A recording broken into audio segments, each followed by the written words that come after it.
Across the continent of Greater Banya, peoples of all walks of life share a common sense. A sense that something is approaching. What it is remains a secret to most, but they can feel it. Rumors of sickness spread in the south.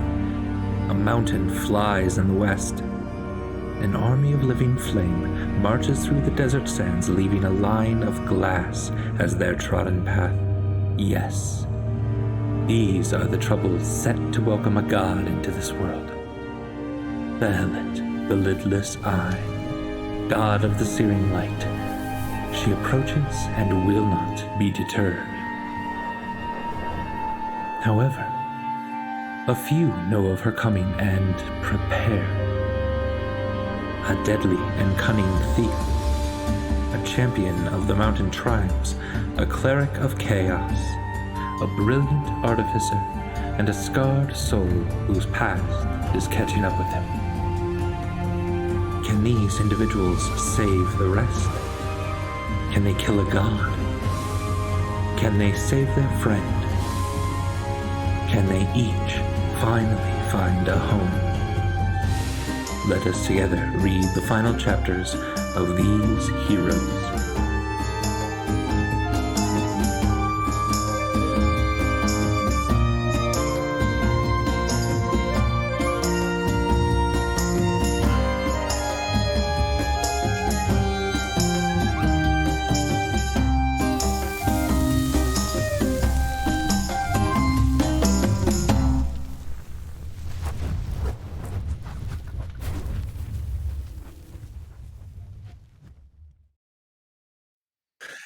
Hello, and welcome to Goats and Dragons, the stream will help Folk Gaming plays Dungeons and Dragons, a game of shared storytelling where I make my friends roleplay city planning meetings. Can we just go back to Adam with the water glass? That was better. This is what was happening right before we went on stream, everybody. I totally inadvertently placed this glass of water right in front of my webcam, and it is so cool. I look like I'm trapped in some kind of sci-fi crystal. We have to save Adam. We have to Hello? save his soul. Can you hear me? Me. I was transported to another dimension. I'm Andrew Gilbert, but tonight I'm your friendly neighborhood dungeon master. Oh, And like you're thrown off. And I'm not alone. With me, as always, is Galway playing the Tiefling Sorcerer Charity. You've done worse to yourself before. Hey everybody, my name's Galway, pronouns he, him, his, and I play Caloran Charity of the Family. His pronouns are also he, him, his. Adam playing the Halfling Rogue Burbage Kemp. Hey everyone. Yes, my name is Adam. I respond to both he, him, and they, them pronouns. I play good old Burbage Kemp, and he goes by he, him, his pronoun. Lena playing the Goliath Barbarian Stormbringer. Hi, yeah, I'm Lena. My pronouns are she, her, hers, and so are Stormbringers. Rachel playing the Gnomish Artificer Clem. I'm Rachel. I play Clem, and we use she, her, hers pronouns. And Darcy playing the Tiefling Cleric Hakari. Hello, I'm Darcy. I go by they, them, theirs pronouns, and Hikari's are she, her, hers. And for tonight's song, Andy, are you ready to give me some snaps here? Sure. All right. Burbage and I are the best of friends, and our love, it knows no end. We like to drink, to fuck and to fight. We're sleazy. All we need is blood. Wah, wah, wah, wah, wah. All we need is blood. Da, da, da, da, da. All we need is blood. Blood. Blood is all we need. Blood is all we need. Between seeing my reflection in the glass of water and Andy's reflection in the window behind Darcy as he danced. Oh, yeah. Beautiful. What a reflective episode tonight. Darcy, that was awesome. It did kind of sound like your song suggested that Burbage and Hikari like to fuck each other. I was thinking about that. And I was like, maybe no one will say anything. Oh, There you go. I certainly did. Thanks, Adam. Yeah. No. Other people. We're best friends, not that kind of best friends. Sure. I mean, it is impressive that they haven't, considering how drunk both of them get. Yeah, that too. You know. But let's back away from that topic. It's uncomfortable. Welcome to our live recording of the podcast Goats and Dragons. We now have 3 podcast feeds that we would love for you to listen to. Besides Goats and Dragons, there is Helpful Goat Presents, where we play shorter campaigns, one-shots, plus is the home for the interlocking campaign GM'd by Galway in the world of Tyr. Fascinating, awesome, check it out. And we also have Dom and Dragons, the podcast that has 25-episode campaign where we played D&D with actor Dominic Monaghan.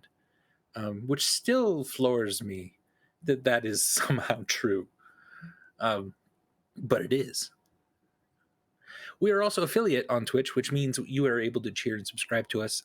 And as a reminder, if you have Amazon Prime, you can subscribe through Prime Gaming for free. And hey, that would be awesome. And if you don't do it for us, please do it for another small streamer, because it's free on your end, and it really does help out these small streams like us.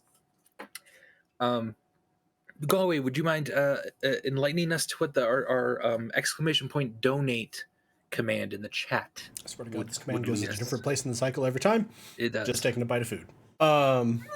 Right now, it is a list of charities selected by Ukrainians to assist Ukraine in the face of the Russian invasion. As always, we ask if you have time, effort, energy, money, whatever resources, check it out, consider donating. The thought of look for local charities is actually still applicable even in this case. A lot of municipalities, etc., have Ukrainian American societies, so you can see what assistance you might be able to provide in local communities. Thank you, Galway. Please go ahead and eat. Sorry to interrupt that. Didn't mean to. Galway, could you talk about the exclamation point merch real quick? We also have a command exclamation point merch that leads you to our merch page, and we always have a lot of really great things up there, and we always try to highlight art from our community. And hey, if you want to be a part of our community, you can type exclamation point Discord in the chat, and that gets you a link to our Discord, where that's mostly where we hang out. That's where we interact with our community the most. And we're basically just kind of friends with everyone on there. We play games, we watch movies, Rachel reads to us, all kinds of amazing things going on there. We are right now setting up games for June, which is when we celebrate LGBTQ plus communities, and so a lot of members from our community that identify as such get to play some really queer games, and I love it. It's the best in the world. So yeah, if something like that sounds fun to you, exclamation point Discord in the chat, join and sign up for some of those games, because that'll be rad. It always is. And if you just want to support us straight, you can type exclamation point KO-FI, that is exclamation point coffee, in the chat, and that'll get you a link to our coffee page where you can just donate straight to us, and all that money just goes to Help a Goat and keeping all the programming going that we're able to do, and it helps us buy mics for people and all that kind of thing. And does Chelsea have a poem for this evening? It appears so. Yes, but Debbie talks so much now that she's in the chat that it's really high up. It's also in our Oh, hey, there we go. I mean, love you, Debbie. You're great. since Debbie got on our time zone, Jesus Christ. This bitch. I can read. I don't remember when I read last, so. A deep dive into the past, memories unlocked, hopefully helpful tools, and a complex narrative so vast. A few new lessons added on a list that likely never ends. Communication before violence and voices in boxes lead to salty entities trapped within friends. The best forms of delightful chaos follow this family, whatever they do. Much love, Fates of Rin crew. I can see and hear you. Oh, Chelsea, that's so Beautiful. good. And as always, your recap is always better than ours. Yeah. So yeah, but that was awesome. We really appreciate it. And so yeah. Per Debbie's request, I'm also just going to say hi, Mike. Oh, hey, Mike. Hi, Mike. All right. Previously on Fates of Rin, Hikari helped unlock more memories from Charity. Somehow, though, through time and space, a woman who was looking after Charity as a baby attempted to attack the perceptive figure strolling through his memories. Hikari then returned a lot of those memories about Kelleran's time in Lights of the Dark as death spell, though many are still sealed. Also, Clem opened himself up to a spirit of some sort living in the crown in the box, and this nearly destroyed the tavern. Not on purpose. God, that's a... How many dead end signs do you need to ignore before running into the wall is your fault?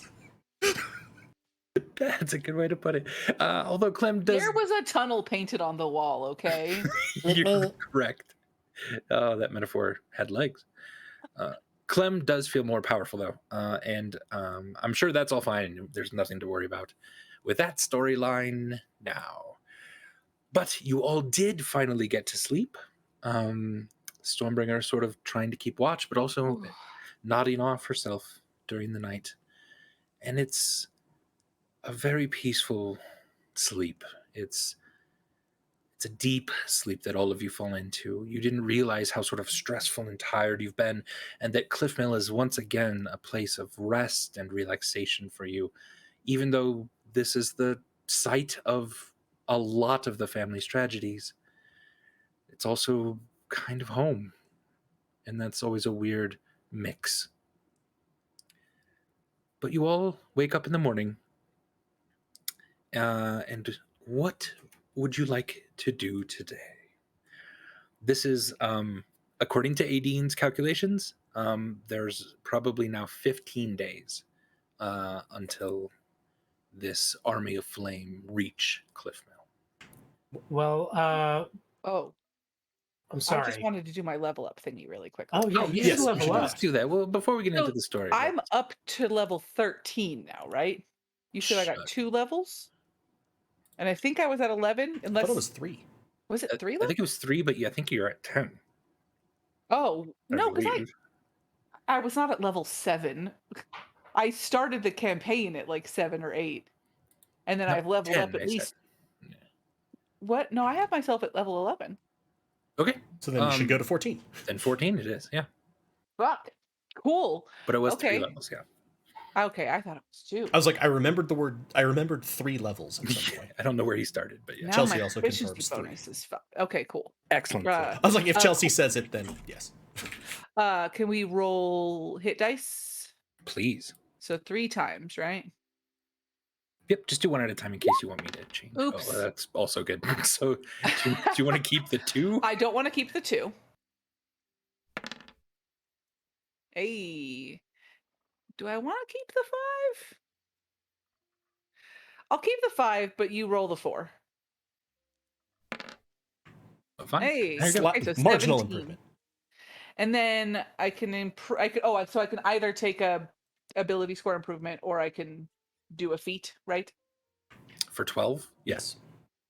Yeah. Okay. I'll decide while you guys are talking about other things. Cool, fine. Also remember to add your con mod to each of every those. die. Yeah, I wasn't sure if I was going to up my con or not, so that was waiting to.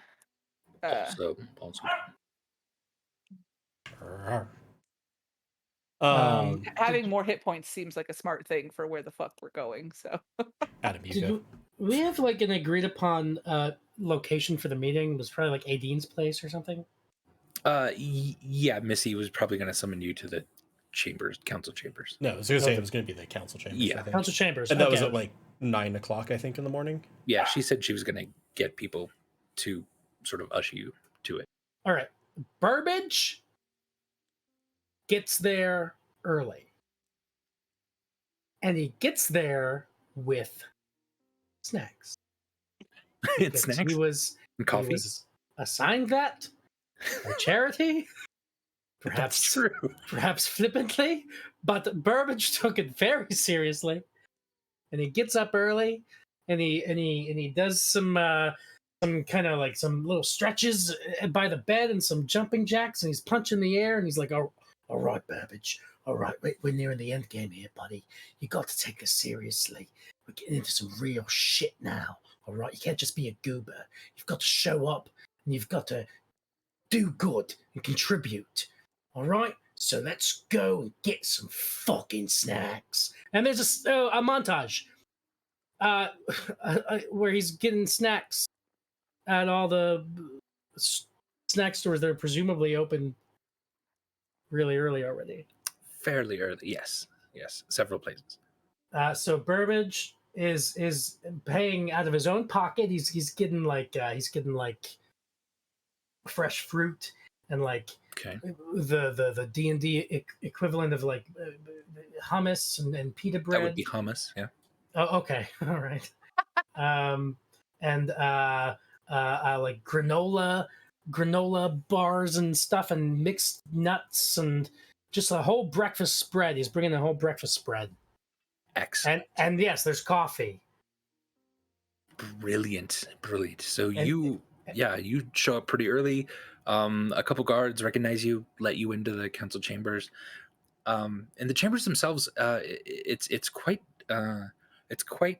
ornately decorated for such a small town. Though you do remember that prior to Missy, there was kind of a somewhat shady mayor who might have been spending way too much money, not on the town itself, but on the decoration of his title, if that makes sense. Mm-hmm. But each of these chairs has like a purple velvet.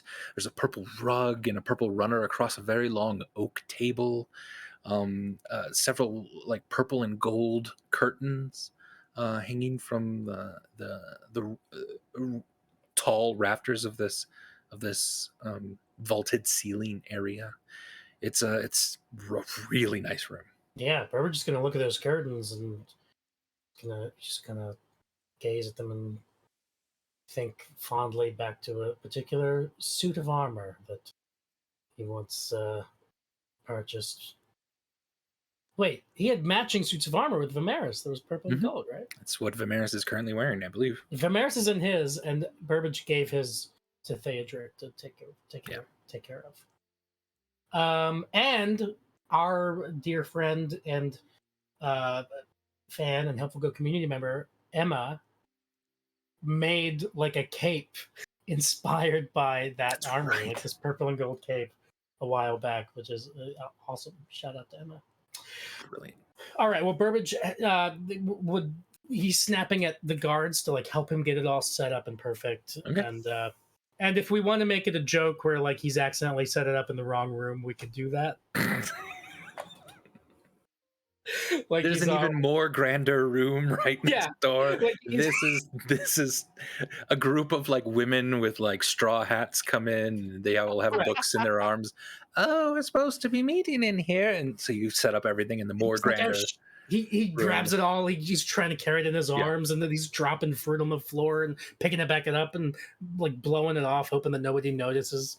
It was set up so perfectly, and now it's perfect. It's nice. And now, he comes into the meeting half hour after it's already started. He carrying all this jumbled together snacks. And food. Fair. Yeah. The rest of you, as you wake up, what are you doing today? I'm watching Clem, but like low key watching Clem. Like I'm trying to like be sneaky about it. So I'm just sitting in the same room as Clem and like staring at her out of the corner of my eyes, not blinking as often as usually blink, but not like staring straight at her. Clem, you notice this pretty easily. Sure. Hey, no, make a check. I'm being sneaky. You notice Stormbringer in your room, staring kind of at the wall. Every once in a while, you catch her sort of peeking out the corner of her eye at you. Yes, that was as sneaky so far as we get. How do I feel Oh, great. Oh my gosh, you feel great. You physically, feel right? Or do I also feel physically amazing. Yeah.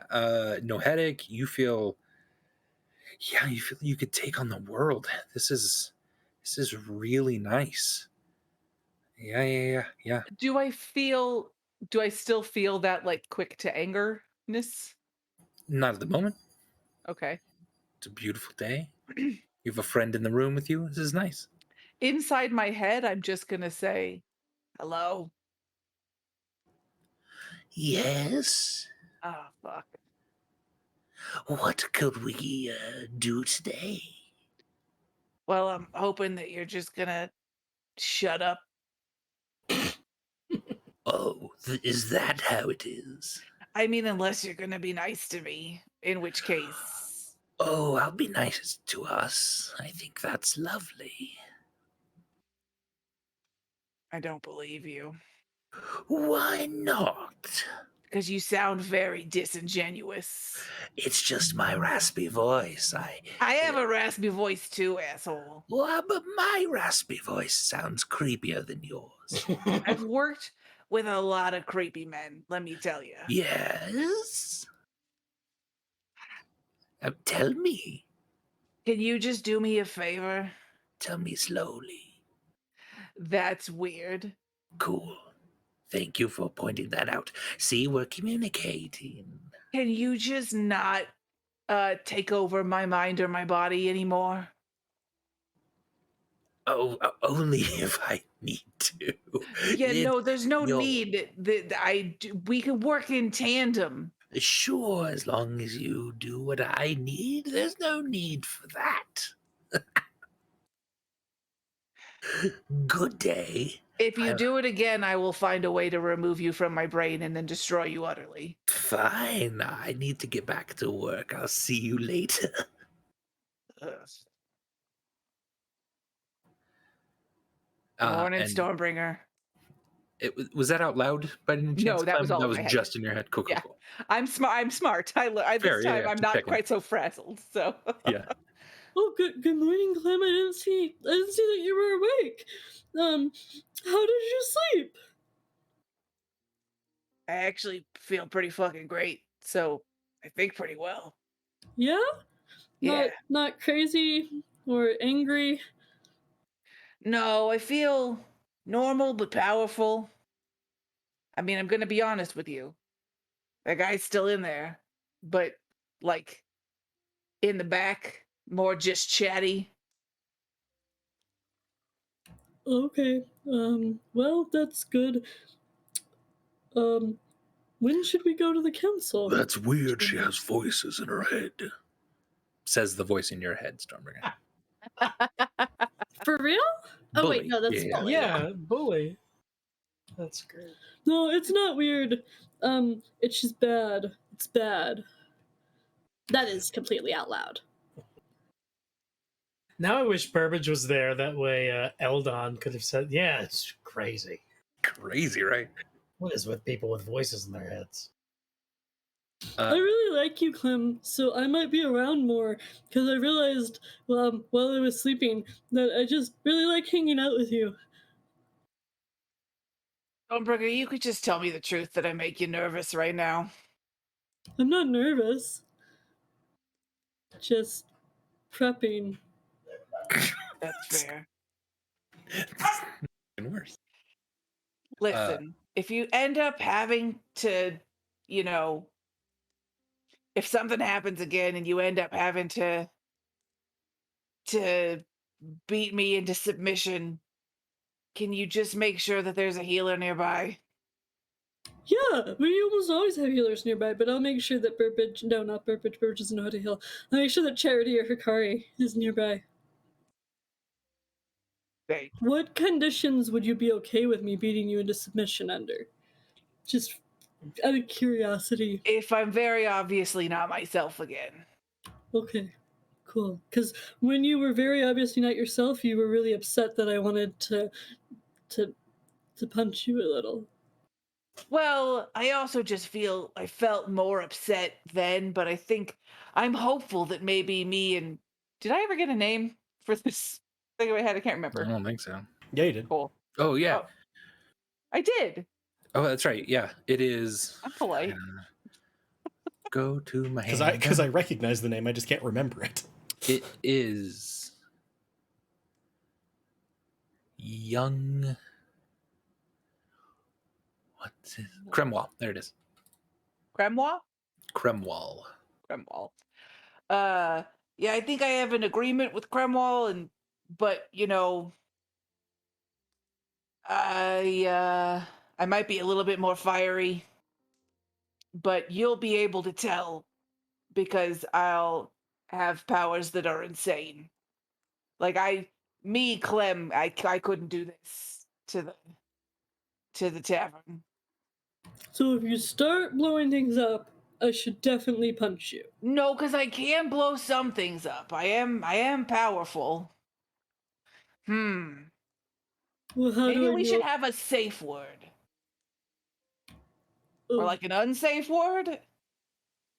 that you say? Because I'm not sure you're gonna say it if you go all crazy and evil Maybe again. you say a word, and then if I don't know it, then that means I'm not me. Okay. But I mean, I don't know. He's probably listening right now. He said he was going back to work, so maybe. Oh, I How can about I write it just down. start singing really loudly inside my head while you tell me? Okay, yeah. So the word is gonna be pineapple. Okay. And I'm just like loudly humming like an elevator version of the girl from Ipanema inside my head. So But just like, if you have to say the word, Do you mind keeping it down?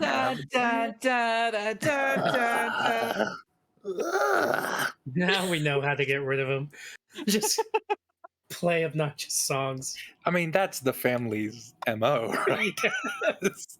If we can be annoying enough at people, they'll leave us alone. annoy people just until they wish they were dead. Yeah. Yeah.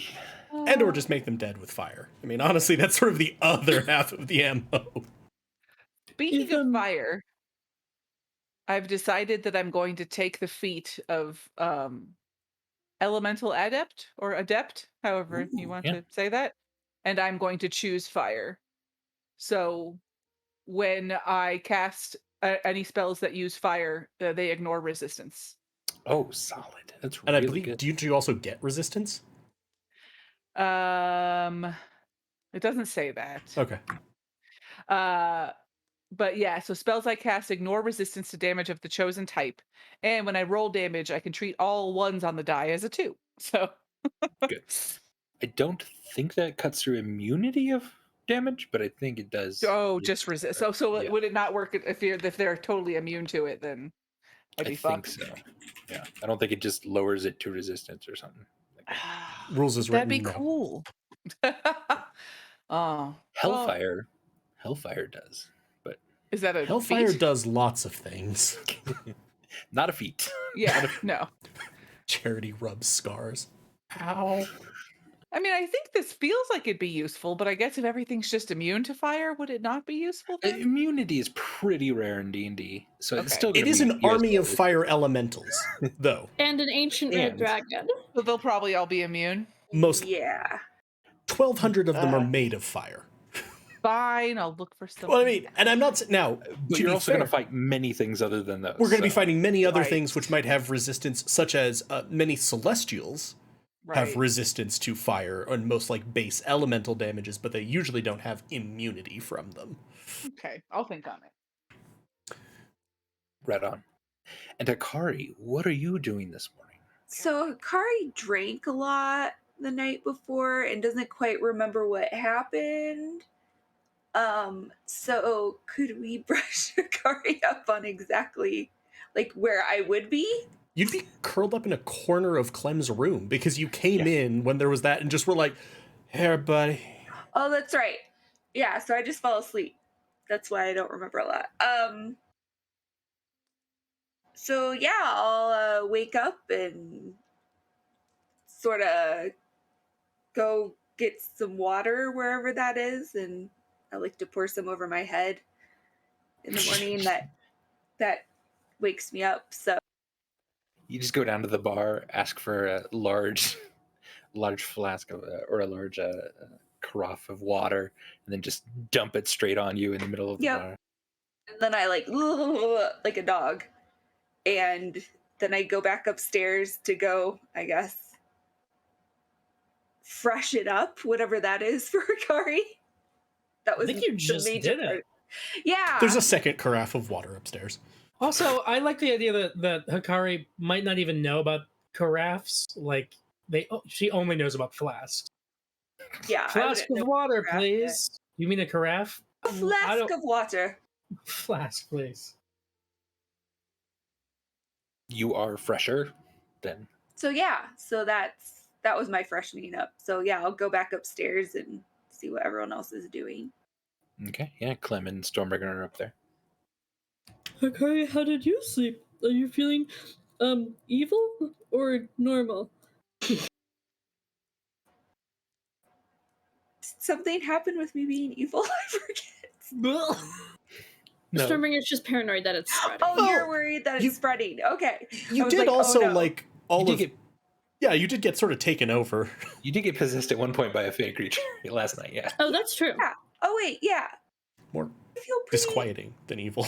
And as you kind of woke up and headed downstairs to get like the water to splash on yourself, you were apparently singing something about all we need is blood, all we need is blood. True.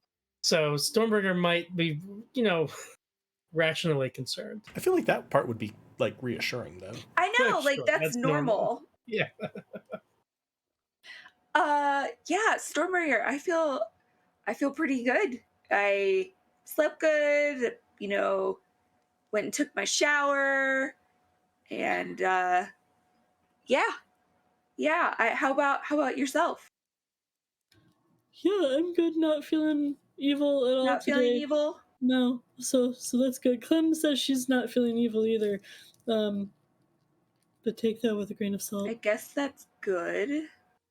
Yeah. Ish. We'll have to keep an eye on Clem, I think. Not on me. I'm fine. I'm gonna hang out with Clem a lot because I really like Clem, but I also really like you, so I'm gonna be around you a lot too, just in case of you needing to hang out. Oh, I like you too, Stormbringer. Good. So we can totally hang out.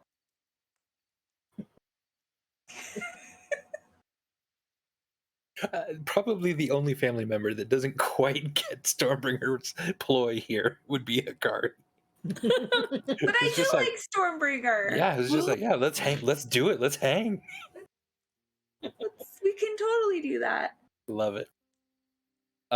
And Charity, what are you doing today? So after we got done with shenanigans and everything last night, I think you said it was like getting close to midnight. Charity would have gone back to Aideen's, worked for about another hour, probably, on reviewing maps, just sort of even trying to just get out this new knowledge that's in his head, some of which has to do with their current situation, some of which is just things he's remembered about growing up, and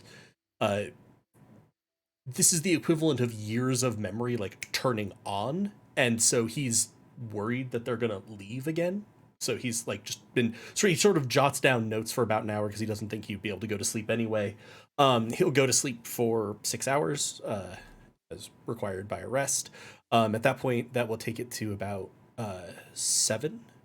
And without trying to not break the level of activity required for arrest, he's going to go look outside Aideen's door.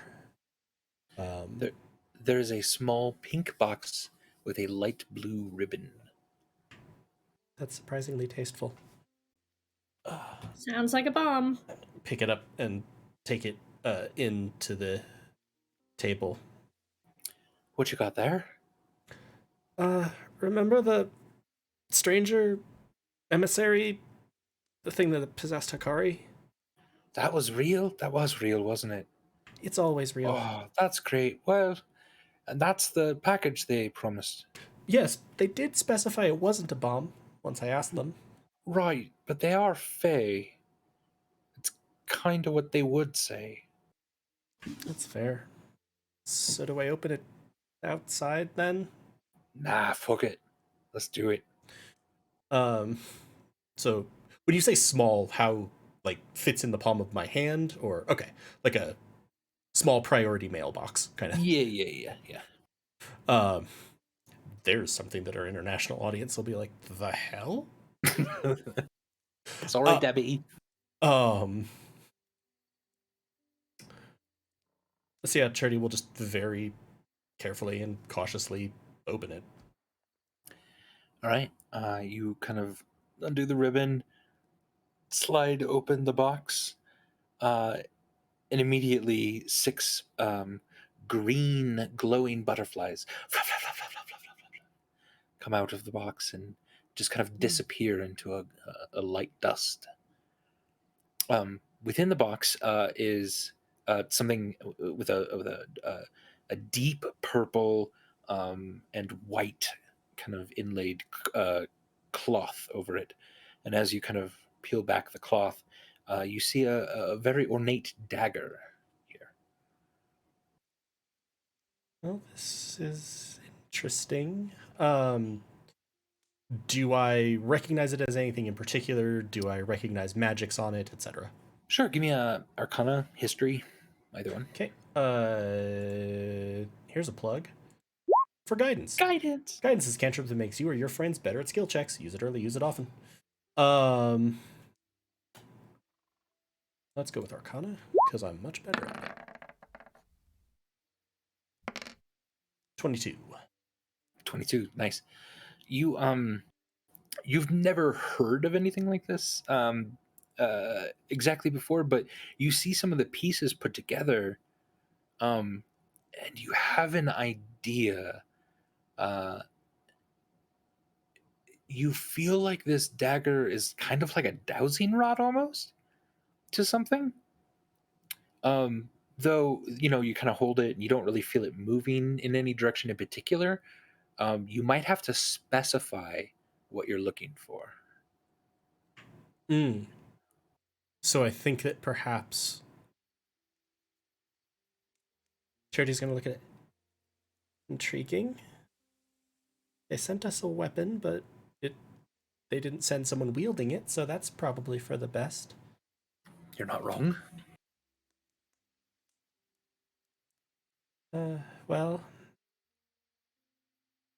I think it's about time to go, break the news to everyone else of what's coming. And Charity will hurriedly go over sort of his plan for the meeting with Aideen. Sure. So that she's aware of things. She'll help you pack up some of the maps and stuff, yeah. And at this, Charity's going to take the black leather coat of evasion and sort of put it on over his normal hood and cowl so that the silver cowl is sticking out of it. Like, let's go. Come on, Clue. All right. As you're heading in that direction, you see the Loxodon, who kind of bounds over to you. Oh, yes, friends. Hello, how are you? Your presence is requested in the Great Hall chambers. I say Great Hall because one of your family members got it mistaken for the book club. Anyway, the Great Hall chambers, if you please. Thank you, friendly. Oh, so welcome. And then he'll kind of trot you in to a room where several people are gathered. Burbage is hurriedly, trying to make a spread of things here. Missy is already going over some notes, and then Friendly motions you and Aideen to a couple chairs. Hikari, Stormbringer, Clem trickle in, and everyone starts to get seated, as well as Avery and Arbin are here. Stormbringer. What? Here, I got some floppy bacon just for you. Oh, thank you. I love fluffy bacon. Also, how are you feeling today? At all evil? No, Yeah, you it's- look kind of evil. What? I don't feel evil. I feel pretty much the usual fundamental sense of uncertainty about my moral destiny as a character. But right now I'm feeling like I'm pretty well motivated by like good things. Like getting all these snacks. So, like, more of an ennui than an evil? Well, yeah, once I realized that I got all the snacks set up in the wrong room, I certainly felt a bit of ennui, a bit of disappointment, and a bit of evil. Like a suspicion, like, oh, maybe I got this wrong because I'm fundamentally a bad person. But honestly, that's such a season 1 sort of trope. So, I'll be fine. How are you, Stormbringer? I'm good, yeah. Not feeling evil at all. Glad you sound normal also. How's our friend Clem doing? She says she's not feeling evil. But we're just hanging out a lot together anyway, because I like I like hanging out with her, and just just making sure she's not alone, because I don't want her to get lonely ever, so she'll never be alone again this way. Yeah, right. Yeah, you're scared Clem's gonna murder us all and you're keeping watch. I'm not scared. Sure. I'm All just right. preparing. Akari, how are we feeling? I've got a nice mixture here to cure a hangover.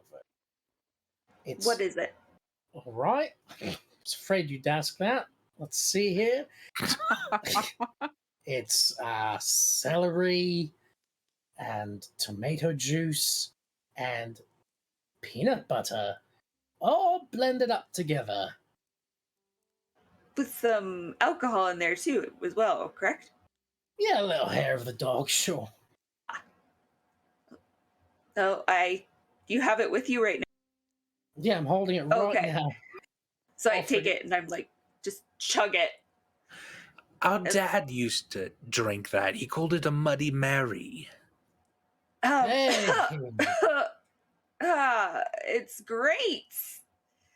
Great. feel- I feel awesome. And I'm like, kind of turn and I'm like, Yeah, you look exactly like our dad right now. Hey, Avery, you Yeah. were invited to this meeting too? I was. You did such a great job with all the snacks. Thank you very much. Are there no muffins? Fuck. You Ah. forgot something. Shit. Maybe That's I okay. am Yeah, evil. you're fine. That's all right.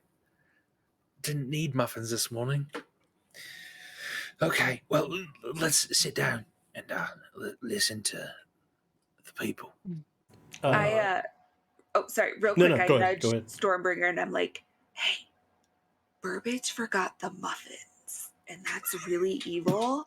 So we need to keep an extra eye on him. You look over at that moment. Burbage has sat down, like in the corner of the room, and he has the most evil-looking, just like introspective look on his face. Like he looks really dark, even darker than like other times, like when he fucking accused Akari on the ship of fucking with everybody. This is bad. The muffin situation is bad, Stormbringer. This was the bridge too far. Yeah, he's sinking into his seat. He looks like he's gone off the deep end. He looks maybe more depressed than evil, but I'll keep an eye on him too. Yeah, I just think we should, because I don't know, anyone that doesn't bring muffins to a meeting is. It's got depressive evil face. It's fine. Charity, how are you Resting feeling? evil face. You Evil? know, evil. Probably more than yesterday, but Oh, look, I was a really horrible person, so still sort of processing through that. Just above the table, do I see Pelotov here? Not yet. Nope. But Arbin and Avery are here. Yes. Yep. Are Sorry. Arbin and Avery sitting together? Yes, Ugh. next to Akari. And our Randolph is sitting in a chair next to Arbin. Not next to Clem. I mean, also next to Clem, but yeah.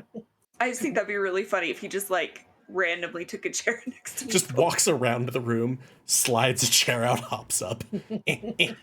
Don't touch me. How does Arbin react to Randolph? He tries not to look at him. He scoots over just a little bit. And you see Randolph kind of smelling him. I love Randolph. Gross. Well, it appears that everyone is here, so why don't we get started? Oh, I'm sorry, Charity, do you have something? I believe there's one missing.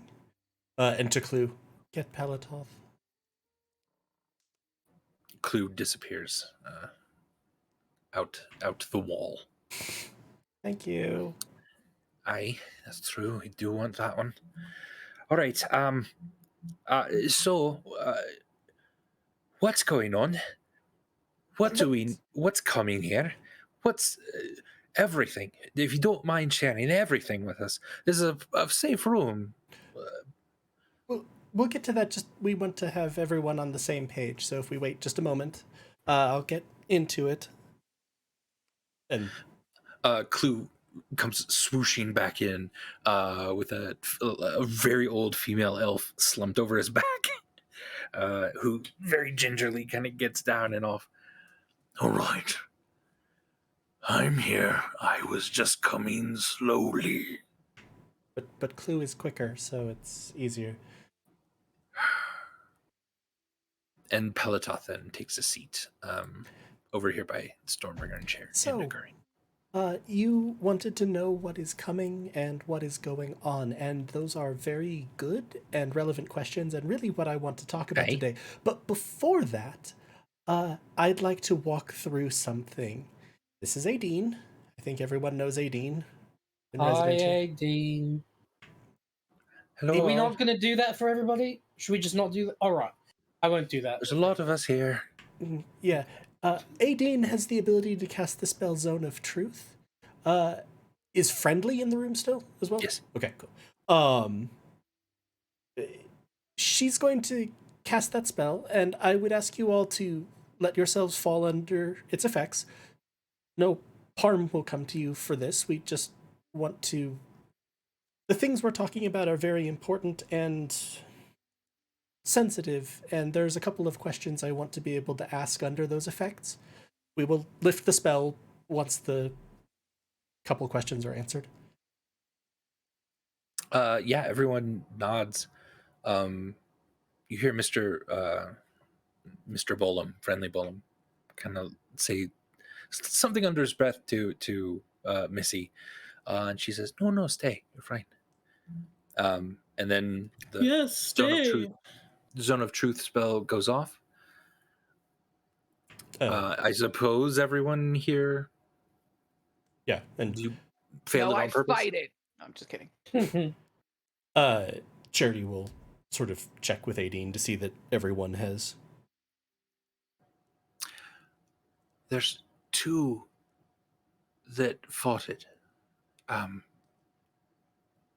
both seem to not be under its effects. The big one, elephant dude. Sorry, I'm so used to that meaning Stormbringer. I'm like, what? Big one. And also your little friend over there, the gnome. I was kidding. You were. I think it's the hitchhiker. Yeah. Yep. I'm right next to Clem, so I'm gonna scoop Clem up under one arm and then grab Friendly with the other to make sure nobody tries to get away. Well, so 18 Price said that just to Charity. Don't think you would have heard it. She was talking out loud that I feel like I should get to make a check for that. I mean, you can, yeah, give me a perception check. See if you can catch all this. It's not a very big room, Andy. It's a fairly, I specifically described it as a pretty big room. So we're all pretty close together because we have to be to get the Zone of Truth. Yeah. But I only rolled a 9. I'm also going to make this largely irrelevant into terms of what you heard or didn't hear, because in your head, you're going to hear Charity's voice. Don't let the elephant leave. So instead of scooping Clem up, I'm going to lunge at the Loxodon and grapple. Hopefully, Charity trusts that Clem is fine. Well, and it's Charity just- also previously, like in angelic form, knew there were two distinct entities, like Right. you and then something right next to you. So I think that Charity probably would have connected the dots that shifty little motherfucker was going to try to resist. You see him attempt to dodge out of the way. I mean, you can roll, but as long as you beat a 3. What am I rolling? Athletics? Athletics. Yeah. So your mod is like a 14? Don't roll a 1. Don't roll a 1. 21. Suplex. Yeah, I'm not suplexing. I'm trying to kill the Loxodon. I know they're big, but DDT, the Loxodon. You quickly wrap around the Loxodon. You get him kind of a headlock. You pin him to the chair. Without making like you're pretty quick at this, and you're not making a bunch of fuss. You're not knocking over tables and chairs. I think one small glass of mimosa that Burbage made kind of tips over, but that's the entirety of the destruction. How far down the table is this from Charity, who I assume is sort of like standing near the front? Right. So on the same side of the table is Missy, Friendly, and then Aideen and Charity. And now that Stormbringer has, moved over to Friendly, she's like, 15. Okay. 10, so 10, 15 feet. Charity would probably have been moving that way, and just for the drama of it, is like the mimosa glass sort of like rims Sure. and then falls. Charity will just sort of pick it up. I'm under the zone of truth spell, so I can only tell the truth, Friendly. You're in a lot of trouble now. I don't see what's trouble this is. I too am under the zone of truth. I cannot tell a lie. AD just kind of... Ooh. Hikari actually says Tell that. me, Friendly. Has anyone here told you my other name? No. I know you as Charity of the family. And before that, I was the death spell. Let me roll something real quick. Elephants have good memory or bad memory? Good. Good. Okay. Sir, that name is associated with one who's done terrible things. Surely that's not you. Zone of truth, remember? And at that, you see this dark gray complexion pale a bit, which is hard to do in a Loxodon. So, why did you resist the spell? I apologize. I don't like anyone prying around in my head. Behind his head, Charity is going to sort of point at Clem and tap his own head. He's trying to indicate to you detect thoughts on the elephant. Oh, okay. Got it. Because that is a thing you've shared that you know how to do. Yeah, absolutely. As I'm preparing that, I am going to say to the elephant, Friendly, sorry, frog in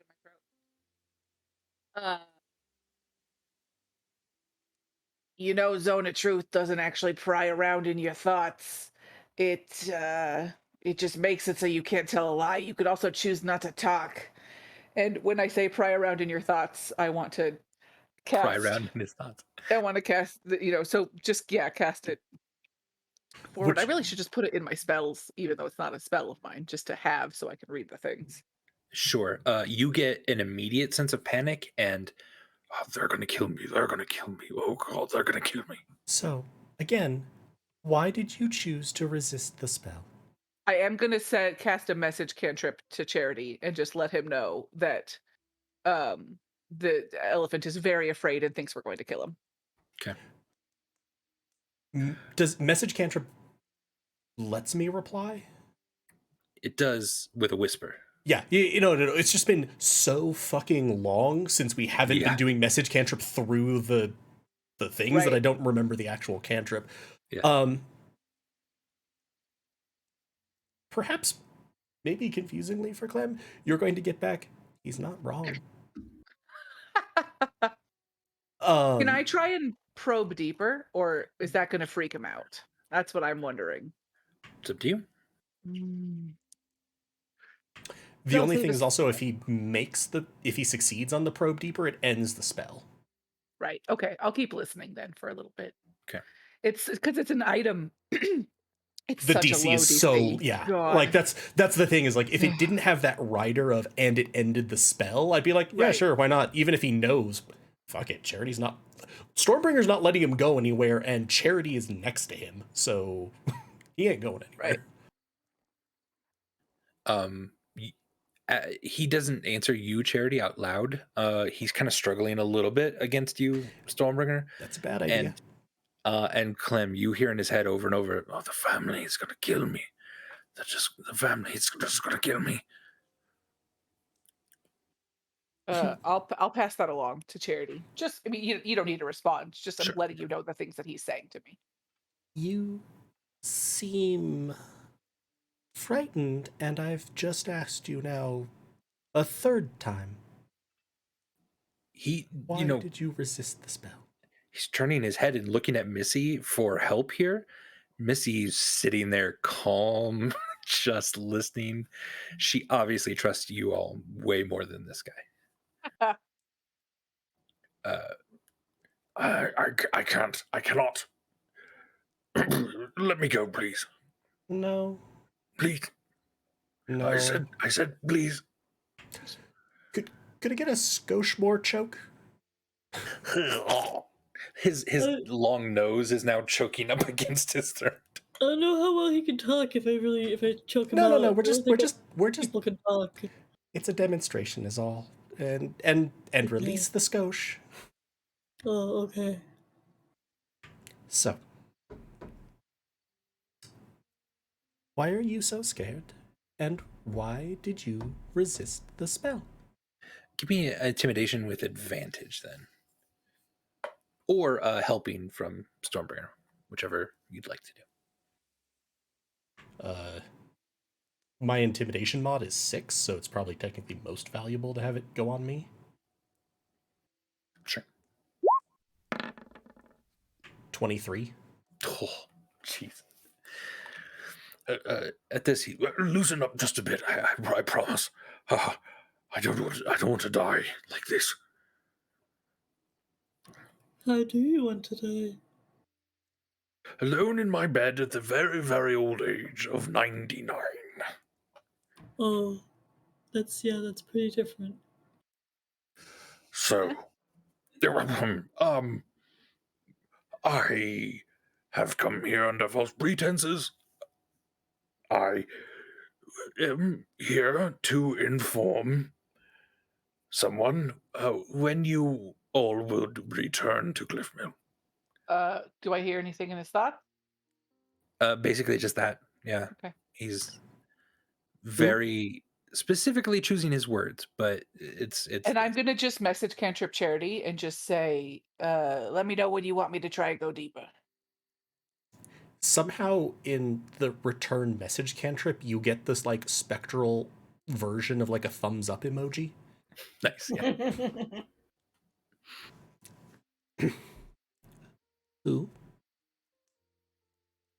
I can't tell you that. I would be killed right out. No one could protect me.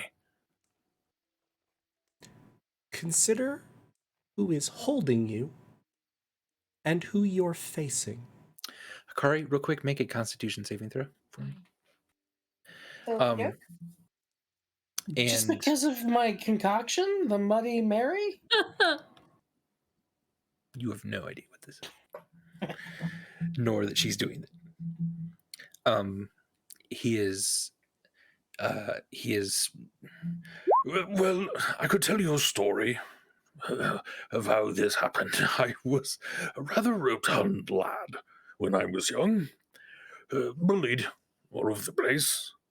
I got bigger, of course. Why is he doing this? Also, that's a nat 20 on my insight for a What'd you- 27. And what'd you roll, Hakari? A nat 1. A nat. A nat one. Nat. 1. Okay. You have, I believe you have inspiration from the last you might, yeah. session. If you I will wanted to re-roll that.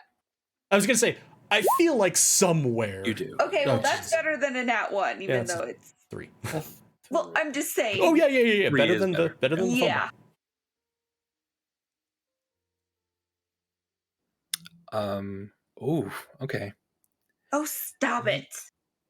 You realize, Charity, as you're kind of interrogating him, his eyes are now locked on Hakari, who is now kind of looking a bit drunk, and then Is that any different than... slumps over on the table.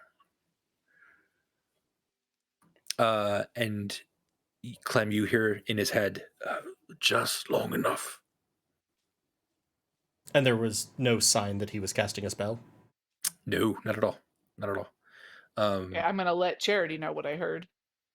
Yeah, with the nat 20, you get the sense he was stalling for something.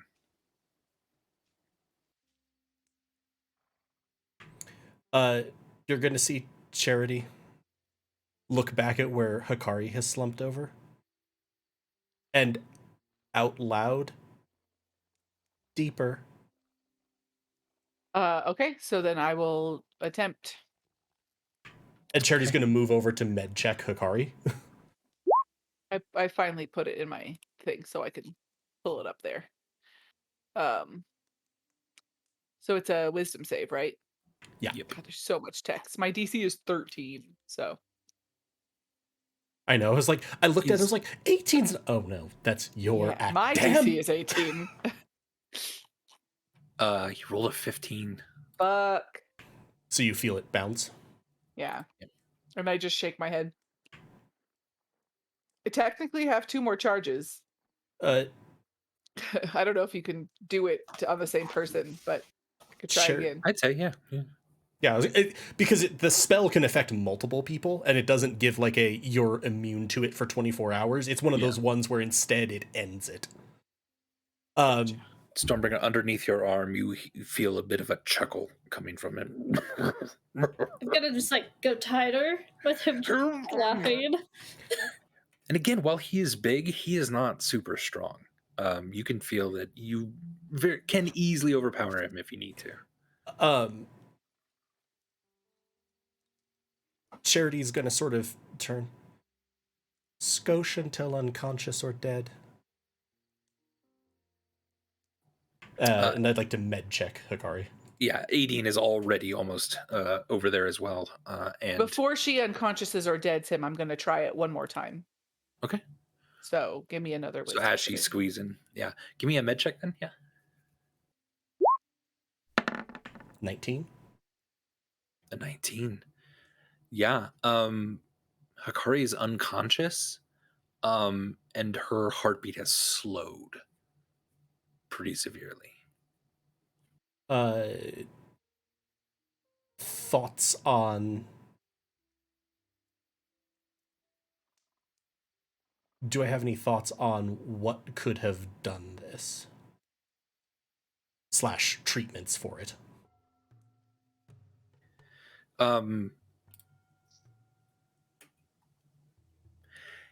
Give me either a history check or a nature check.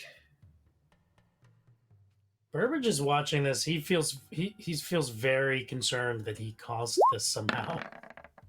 With 16 on history. The Muddy Mary. A 16.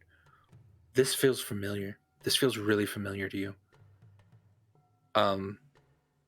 you have a hunch. You kind of lift up Hikari a little bit and open her jaw just a bit, and you see just like a little bit of what looks to be black mushrooms Oh, son of a slowly bitch. growing on the inside. There are black mushrooms growing in my mouth. Oof. Not just your mouth. Oof. That's not sexy. Jesus Christ. What does that mean? Not just your mouth. Okay. Okay, well, I anyway. did say it, I guess. Like Okay, Can so I detect thoughts? Okay, sorry. yeah, all of these. Yeah, let's also roll for him. He rolled a 4 this time. Yay! Delve deeper into that bitch. All right, so yeah, so as you're again, Jesus, as Charity, you're contemplating the next steps here with that. Clem, you get images of a dark room, some sort of large pool of like red liquid, and the Loxodon is stepping up a few stairs toward it, and then out of this pool, you see a female figure, completely naked but covered in this blood-like substance, stand. And as she steps out as well, Clem is scaroused. you also hear a voice that you recognize. And as the male figure steps out of this pool as well, you recognize him as Dyer, one of the people that you fought in Goholnia, one of the members of the Red family. Oh, okay. So you're starting to kind of put this all together. He's afraid of the family killing him, but maybe more so the Red family. Mistakenly, perhaps. And I'm gonna just ask, just because sometimes if you ask things right, they could flesh up. Sure. What was the name of the person that you're reporting to again? Sorry, I missed it.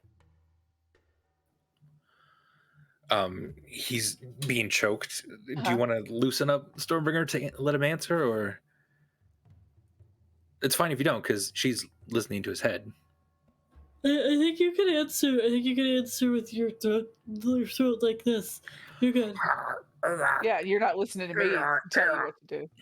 But you get a sense there's the name was Reese Caldrone, though you now know him to be dead.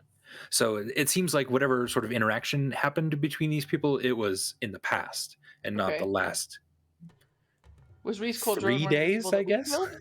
Yeah. Okay. Less And than then 3 days, yeah. I'm gonna ask, what'd you do to Hikari? And at this, you get an image of him opening a small box, and then you see him. The box is empty though, which is really weird, and you see him helping Burbage set up the snacks. Oh, fuck. Oh. Okay, I am going to share all of that information with Charity via message. So specifically the Red family, the Reese guy that we killed, and then the poisoned Burbage snacks. And then Stormbringer, this feels kind of like it's it. He passes out in your arms. Cool. I'm not killing him. Okay. But I am choking him to unconsciousness. Yeah, unless he's acting really well, you feel pretty confident this is. Based on my own past with mushrooms, what do I think the best treatments for Hikari will be? You nearly died as well from that. How did we stop at that time in the Federo basement? I forget what we did. I was taken into death saves. I let myself die to heal someone else. He had an antidote that you then gave to Charity. We found the antidote like somewhere in the basement. Is a Well, reference Burbage- to season 1, the Poisoner arc for Charity. Burbage saved some of that antidote. It's been in his inventory all along, so Oh yeah. pretty convenient, huh? I mean, it's not unheard of that maybe one of you would have grabbed it, but you'd have to have written it down. And I doubt it. I mean, But maybe. maybe Vimeris had. Yeah, actually, I'm trying to remember. Vimeris might have. Yeah. But Fuck. All right. Hikari. Do I have anything in any of my inventory And that Charity feel will like now would be be good? describing what this is to both Clem, particularly Clem and Aideen. Yeah, like as a person who's an alchemist, just you could say no, but do I have anything or have any knowledge about this Give me a shit? nature check or a history check. Okay.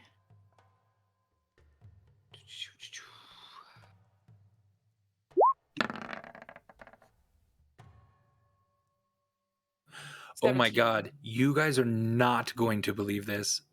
You had Vimeris's pack. He had a vial of green liquid from the antidote. That's in the party inventory? That's actually in the party inventory. I mean, I don't know if we wrote it down. It was written down on his sheet that I just looked. But we had Vimeris's pack because we didn't. Yeah. Oh my god. So you're searching through sort of your packs. You feel like that's in there somewhere. And yeah, that is kind of the only thing that you can think of right now that would help this. And I'm sorry, Clem, what'd you get? 17 nature? 17 nature. You've never seen a poison like this. You can now start to see stuff growing almost out of Hikari's mouth. Whatever this is, it's growing on the inside and it's spreading very, very quickly. Like a very brutal tracheotomy wouldn't work at this point, you don't think? Besides sort of like piercing her lung itself to get her to breathe, like this is incredibly intense stuff. Oh, I have no idea what to do about it. You don't, yeah. I remember before Charity was able to, like, I think buy a little time literally by, like, just trying to clear as many mushrooms as he could. Right, yeah. And Charity's like, try to clear her mouth, digging through packs. Give me an investigation check for whoever's looking. Burbage, I guess, would frantically be trying to help. I'm going to say this is probably in too tight of a time for me to have guidance, so 13. Did you say investigation? Yeah. 7. What'd you get? Charity got 13. Burbage got a 7. I'm going to actually spend a sorcery point to reroll. Go ahead. Okay. 18. 18 is what you needed. You are looking through, you find some of Vimeris's stuff in your pack, and you realize, okay, you pull this out, you pull that out, and you see that green vial, and you just quickly in your mind just say a thank you to Vimeris. That's wild. Yeah. I also am glad that I was like, I feel like Vimeris might have, so that you went and checked. I had to check. Wow. And then it's essentially what Burbage did, because Burbage, I think, applied it, or Vimeris maybe. But Burbage, you were there, you saw it. I was gonna say they were together at least. Yeah. It was just essentially like putting it on the mushrooms themselves that were growing out of the mouth. They completely dissolved and sort of turned to a gas, which then allowed Charity to breathe. So if you want to implement it like that, I'll just sprinkle a little bit on. I am trying to save a little bit in the bottom so I could study this, or Clem could study it. It could be about 2 doses almost. Okay. So you sort of use half of it on this. And immediately the mushrooms start to kind of evaporate, and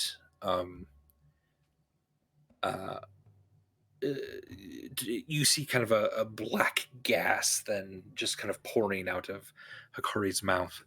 And you start to hear then, even though she's unconscious, she's breathing heavily. So it's a type of poison? Kinda, yeah. Is it? Okay. It's not even almost a poison. It's more just an effect that, yeah, when ingested. But Akari seems stable. They're just unconscious on the table. Everyone is standing up now, looking over at Friendly. Aideen has a bow drawn. But Friendly's unconscious, right? Yeah. I'm gonna go over and med check Friendly. How long do I think to see how long I think he'll be unconscious? Yeah, give me a med check there. 22. 22. You got at least 4 hours. Good. It might go up to 8. Stormbringer's pretty effective. And I think he's stable, just unconscious. Yeah. Could we put him in a, I don't know, broom closet or something to the side with someone guarding it? 3 guards immediately, yeah. Like Missy just kind of nods, and 3 guards come over and Strip him, start bind dragging him him hand away. and feet. Yeah, they're putting. They're trying to put manacles on him, but his feet and hands are just a little too large for normal, so they're tying him up really, really well, dragging him away. So, sorry about all that. I didn't know. I promise I didn't know anything about that. And again, truth. I was gonna say, is I know. in play. And also,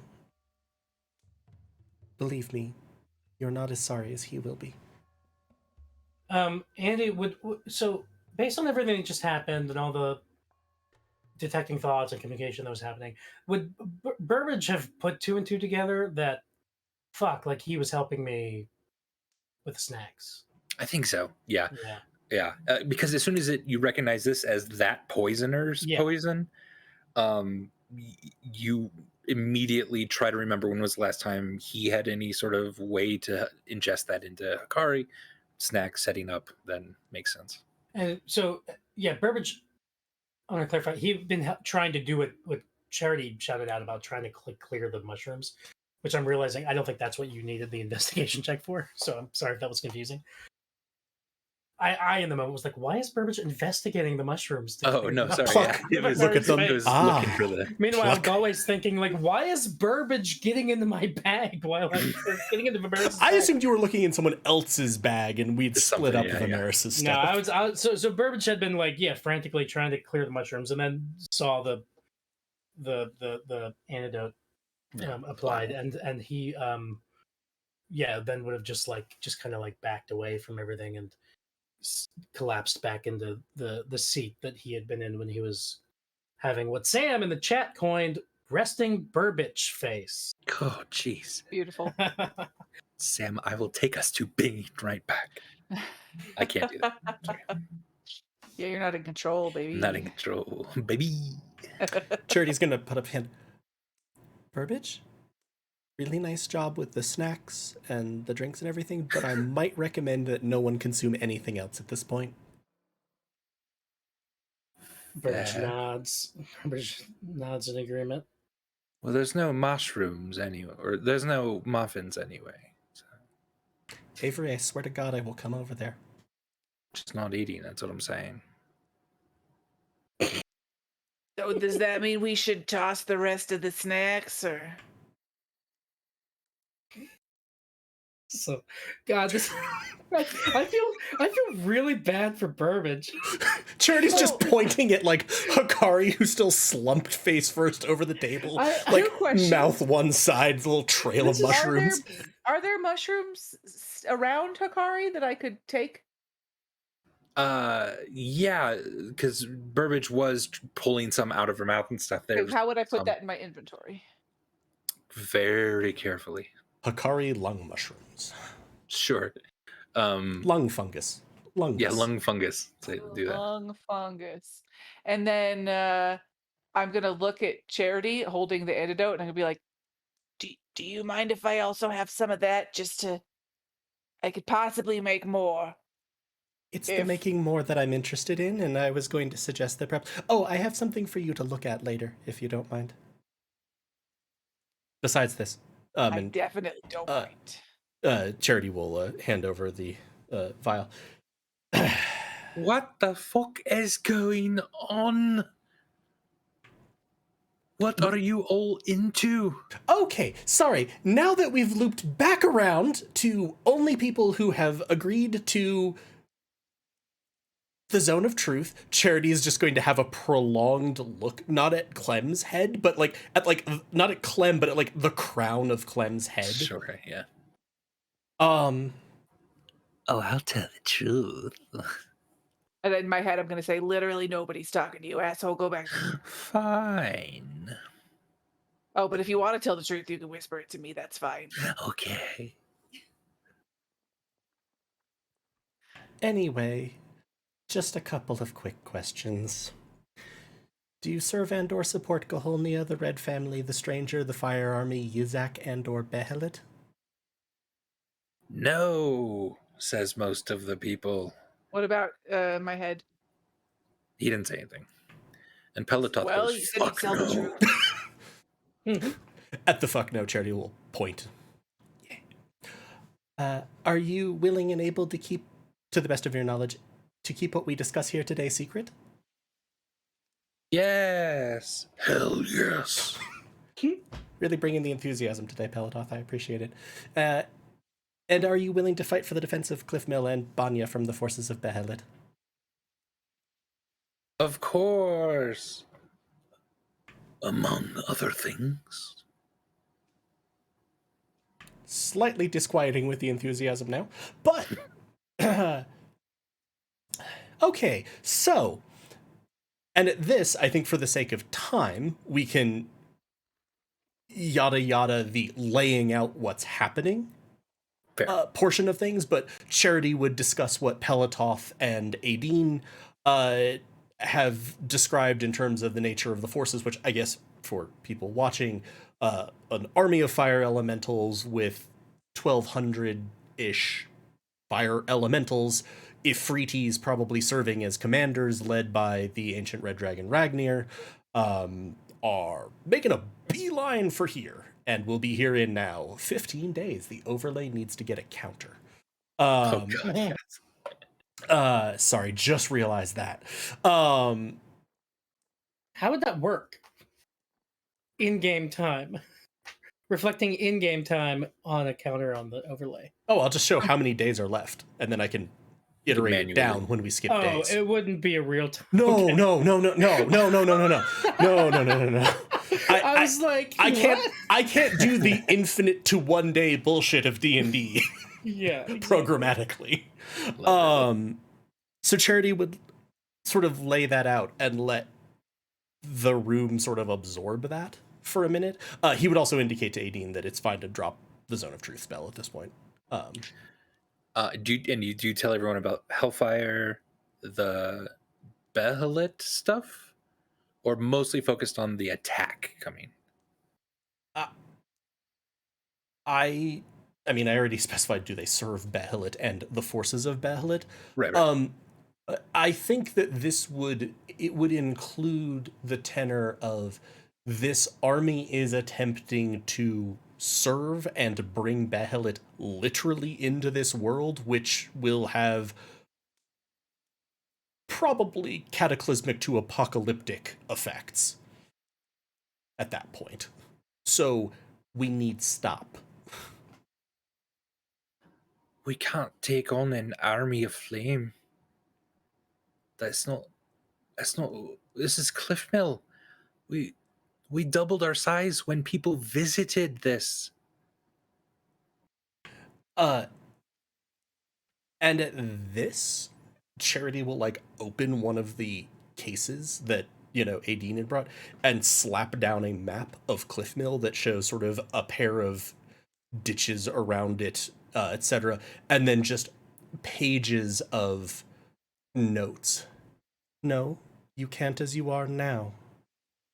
Pelototh, how many dragons do you think you can find inside 2 weeks who are willing to help? I don't know if they're willing to help, but I can get to 2 of them. At the very least, we'll have your assistance. Yes. That will help greatly. Avery, would you or your mother or someone, I don't know, Theodric, be willing to send troops from Diefield? You'd have to ask Theodric, and I'm not on speaking terms with him at the moment, but he would do it for you, Burbage. Does Burbage know why Avery and Theodric wouldn't be on speaking terms? No, that sounded a little weird, but Yeah, and did Avery say anything to Burbage about their mother, where their mother is? Right now? you heard from a dean she was on her way to help take care of it, Avery. All right. And that was even a few. When was that? A couple weeks ago? I don't. As far as Burbage knows, he doesn't have a way of communicating anything to Theodric, right? Well, when Hikari wakes up. Or you could just speak loudly near the dragonfly pin. Right. He's tried that before. Yeah, weird. Yeah, Burbage will clock this part of the conversation and nod to Avery. But he's noted this. I also as something he can work on. Sorry. I also assume logistically these towns are close enough that there would be like carrier pigeons or things between them, like regular rapid communication. Between Clifmil and Diefield could be, yeah. Yeah. Sorry, I meant specifically that. And Charity's just going to sort of go through the list, asking Aideen to reach out as she knows how to crotch the sticky, suggesting that perhaps any and all pirates that are willing to sail alongside Crotch for a good fight in saving the world, and maybe getting paid. Oh, I think she'd love that. Certainly. I can reach out. Tell her to be on the lookout for a dryad and or a very colorful parrot. Sure. She'll probably know what I mean. We have other contacts. There are those who fight the Goholnians within Goholnia. They might be willing to lend a hand. I think that we've met a very helpful goat in the past who could be useful. Clem, you keep mentioning a teacher, colleague, Siren. I've heard his mentioned a few times as being very intelligent and a massive asshole. Any chance that he'd be willing to help? I don't think so, right? Because isn't he in Gaholnia? You would doubt it. I mean, that's where he's stationed. Right. He doesn't care about Goholnians. I don't think only he cares about politics about yeah. and This is not only is he an asshole, but he's one of those intelligent people that's also an idiot. And is really selfish and kind of only cares about himself and his work. It's part of why I don't work with him anymore. I don't think I could convince him to do anything. His work might be interrupted if a god destroys the world. I mean, we could try, but last time we were literally at his house and he wasn't there, so I'm not exactly sure how to get a hold of him. We could leave a message with the sentinel thing. Had a name, I don't remember it. Anyway. Yeah. Try. Charity is occasionally also like in this packet of papers and stuff he's put out, looks over at the little sending slate for Absalom Frey, waiting to see if there's been a response. I also believe that I should be able to get some of alien forces. Hopefully. You see ...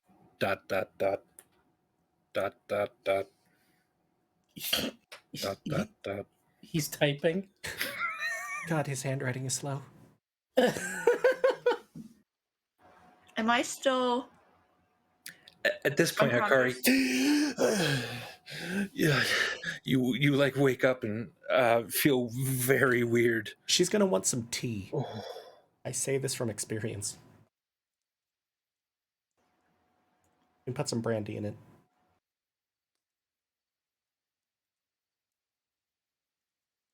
But yeah, Charity, so let's see, that covered Lomina. Does anyone here, I know that the Goholnians invaded Wigmols. Do we have any contacts with anyone there? They gotta hate the Goholnians, right? Anyone? Don't think you guys know a lot of Wigmolian. I wasn't sure if Yeah. anyone, Missy knew of anyone, because Or there's Missy, been yeah. lots of new people into the Sure. town. I mean, you could ask around, see if anyone's from Wigmills, but I don't know of anyone specifically. Okay, there's that group that was gonna send me a sending spell again. They've got a very chatty mage and Roburn. They should be able to help. Missy, how many more militia do you think we could get here inside 2 weeks? I mean, we could maybe get 100 more people. Probably not all of them fighters, though. They would need equipment, training. We could probably do it. It would cost over 1,000 gold, 1,200 maybe. We can take care of that in the town's coffers, though. That's fine. Okay. Charity's going to sort of look to everyone at the table, including the members of the family. Do you know anyone else who could and would help? I might have been out for this, but did you mention Hamster Lad? He's writing. Charity will turn the little slate around. It's going dot dot dot dot dot dot. He's working on it. Did you send him a message other than the one? I had said like we needed to talk ASAP. I bet I could send him something that might get a quick response. Charity's just gonna slide the tablet and like. Okay. We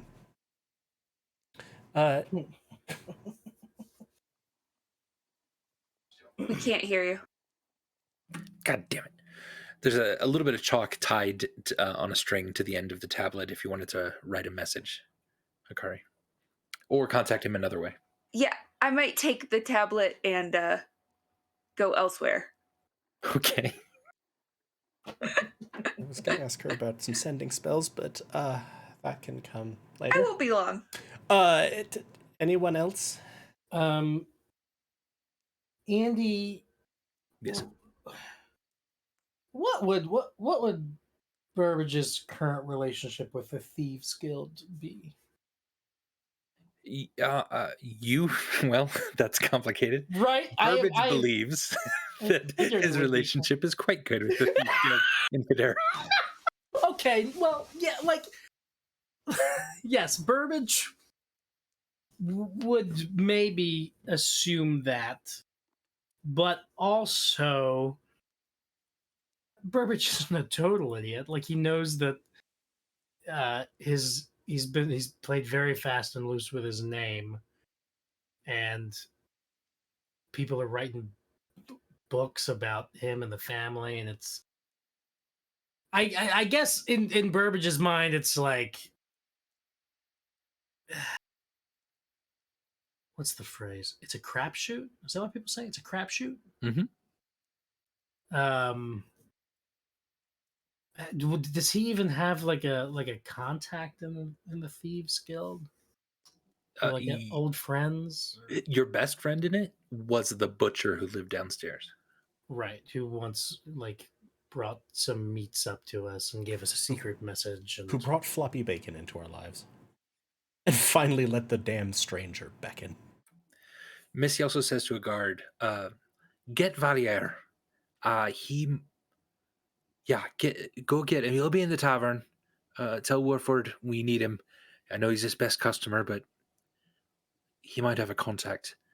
in Bavolia itself, in the city. Maybe we can talk to the king and get troops. This is what they should be doing. Much. Besides that, at this charity is kind of trying to call everyone around, so that I sort of pictured this as, you know, a conference table sort of style where everyone was looking at this. Charity is like bringing everyone around to look at the things he's drawn, the sort of plans, the to-dos, the just things we need to do, prep the town, fireproof it, train medical, you know, backup personnel, not fighters at all, but etc. Find everyone possible who can use thaumaturgy if they'd be willing to help. They don't have to go into combat necessarily. Okay. Find casters.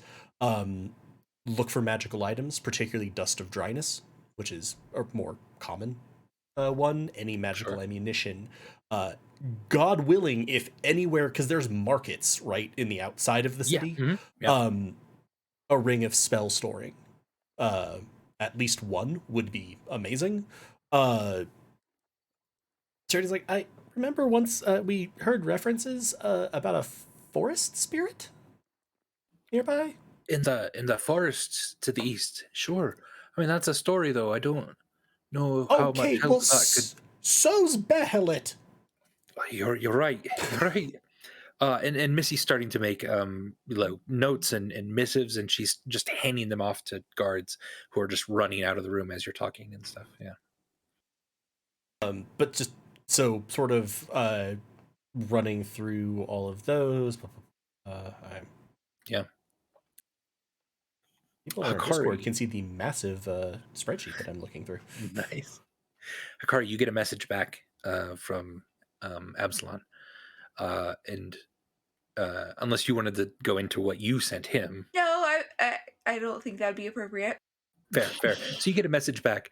Dear love, I am busy right now. I can talk later unless you talk in my head.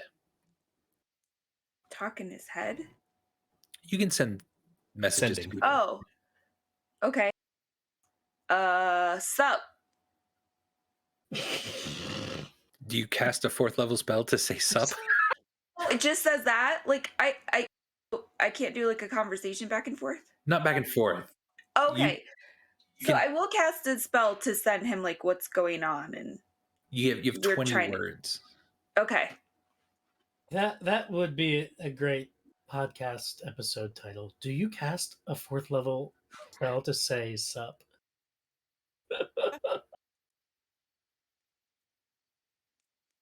Push the talk again. So put your fist down because I'm doing it. What are you doing? You're so sad. Hey, he knows who it's from, right? Yeah. Okay. Hey, need help gathering people to fight. Does the army have a name or whatever that we know of? Fire, flame, armies, Fire army.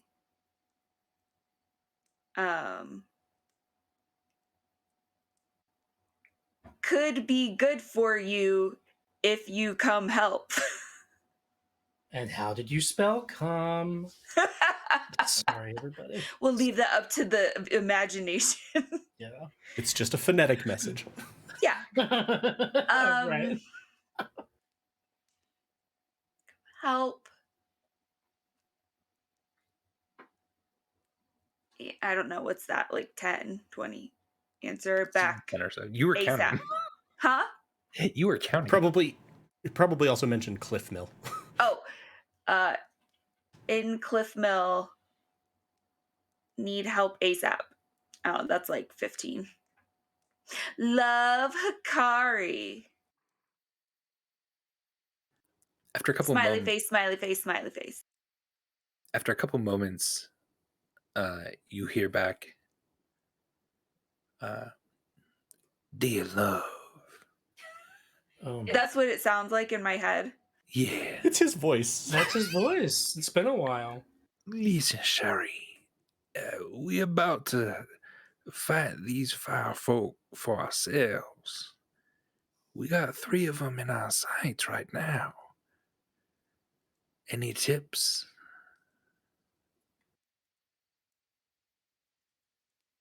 The end. You know, Adine had scattered ahead and come across kind of a search party of these things. She might have tips or whatever. I will go talk to Adine and ask All right, her if so she'll see. Hakari comes back in. And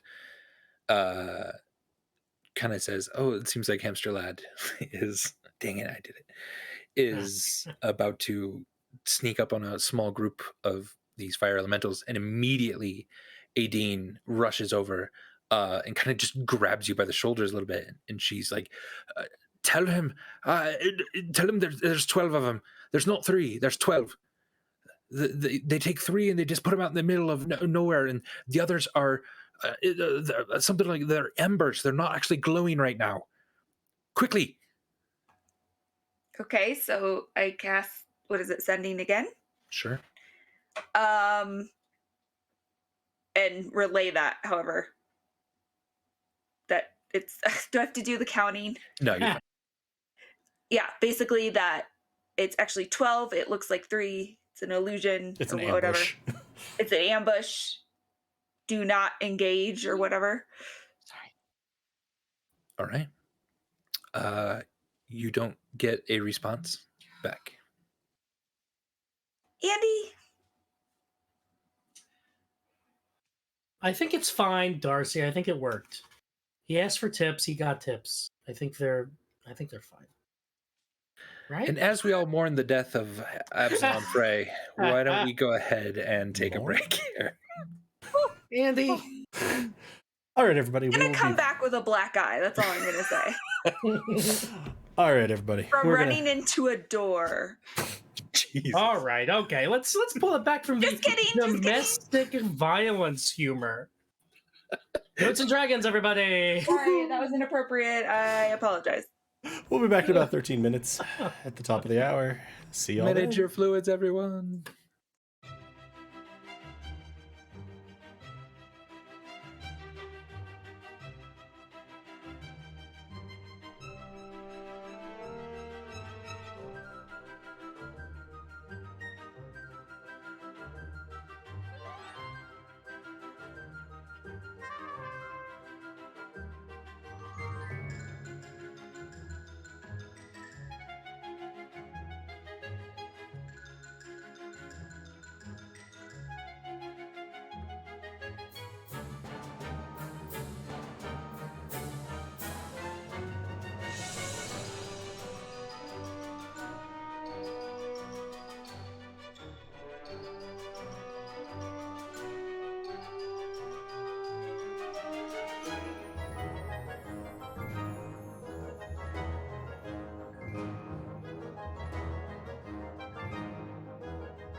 Hello, everyone. I'm the voice inside Clem's noggin, and I'm here to say welcome back to the stream.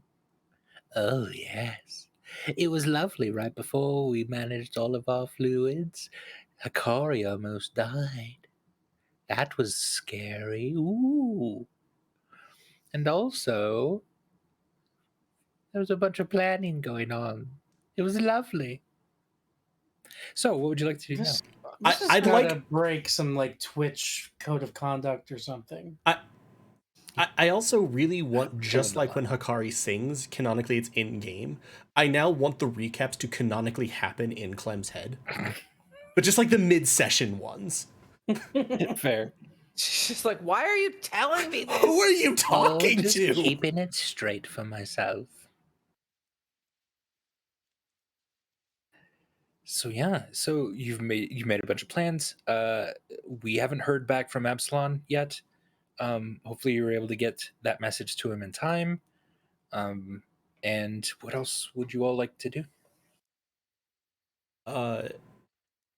Charity is gonna, I think, probably turn like, so the thing that we probably haven't decided and we should decide before we go much further is, if the next place we're going is Federa, when do we leave? I figure we have some business we should finish up here at least today. Do we head out tomorrow? Rested, refreshed? How are we getting there again? Teleportation stuff? Or ship? We have, by ship, wouldn't it take like at least a month? Yeah, it would take too Yeah. long. Cherry's like, I can teleport us into the Temple of Rin, All right. which is probably chock full of people trying to kill us. But on the plus side, according to something she yelled the last time, I believe Stormbringer might have a chance of getting her dagger back. I've never seen they her. do that to me. I've never seen you fight with a dagger. I can only assume that you're actually referring to a short sword of some kind based on your stature. No, like it's a dagger, but like I never really fought with it because I got it that same day. It was a weird situation. Then I got it, and then they took it away from me, and they said they'd give it back, and then they didn't give it back. I tried to sneak it in. It didn't work. I don't know why. I'm pretty sneaky. So there's that, but we should probably be prepared to, potentially immediately fight upon stepping through the teleportation gate. So I might recommend that we send our missives, Hikari, besides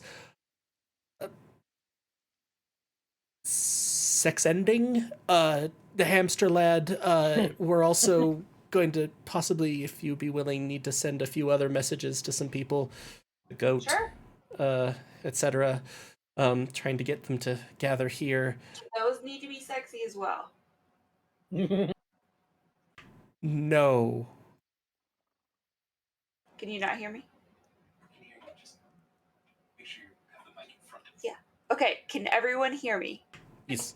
Yes. Okay, sorry.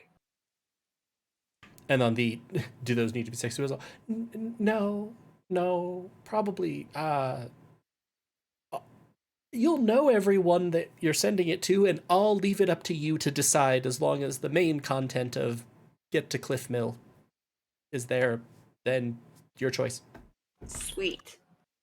Burbage, you noticed like a lot of chalk just on sort of the bust area of Hikari. Chalk. Chalk. Chalk. Right. Not cock. No, That's a good moment for the podcast. Just serial repetitions of the word chalk. Well, does Burbage have a sense of where that's? Oh, I see. Are you making a joke? Nope. That Now I is- understand. That's what's on Hikari. I thought you were giving me useful information. Instead, you were giving me body information. Body. Sorry that took me so long, folks. You're good. So yeah, when are you thinking of trying to leave? Clem is just along for the fucking ride, so. Ditto. When were the Goliaths supposed to get here? I don't need to ask it in Starburger's voice. Today, probably sometime. And Galway Charity is proposing we leave tomorrow? Or today? Basically. Okay, then that's fine. It seems like time is one of the most sort of constrained resources we have, so... And we have a fair amount we need to do in Federo. Yeah. A whole bunch of things that didn't go on in the meetings. We also have a whole bunch of people to either meet up with or try to recruit there, in addition to Hellfire, Makari's necklace. I'm sure a lot of murder. Gonna fucking tunnel down to the voice of Bell and break his neck.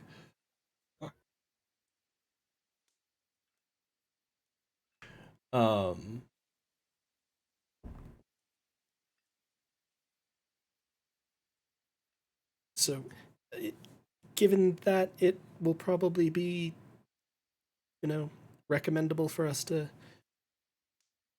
take care of anything in town that we need to do today. A lot of messages are going to need to be sent, a lot of preparation generally. We can help get things set up, but I figure it would be better if we had a chance of maybe making it back here before, Fire Army.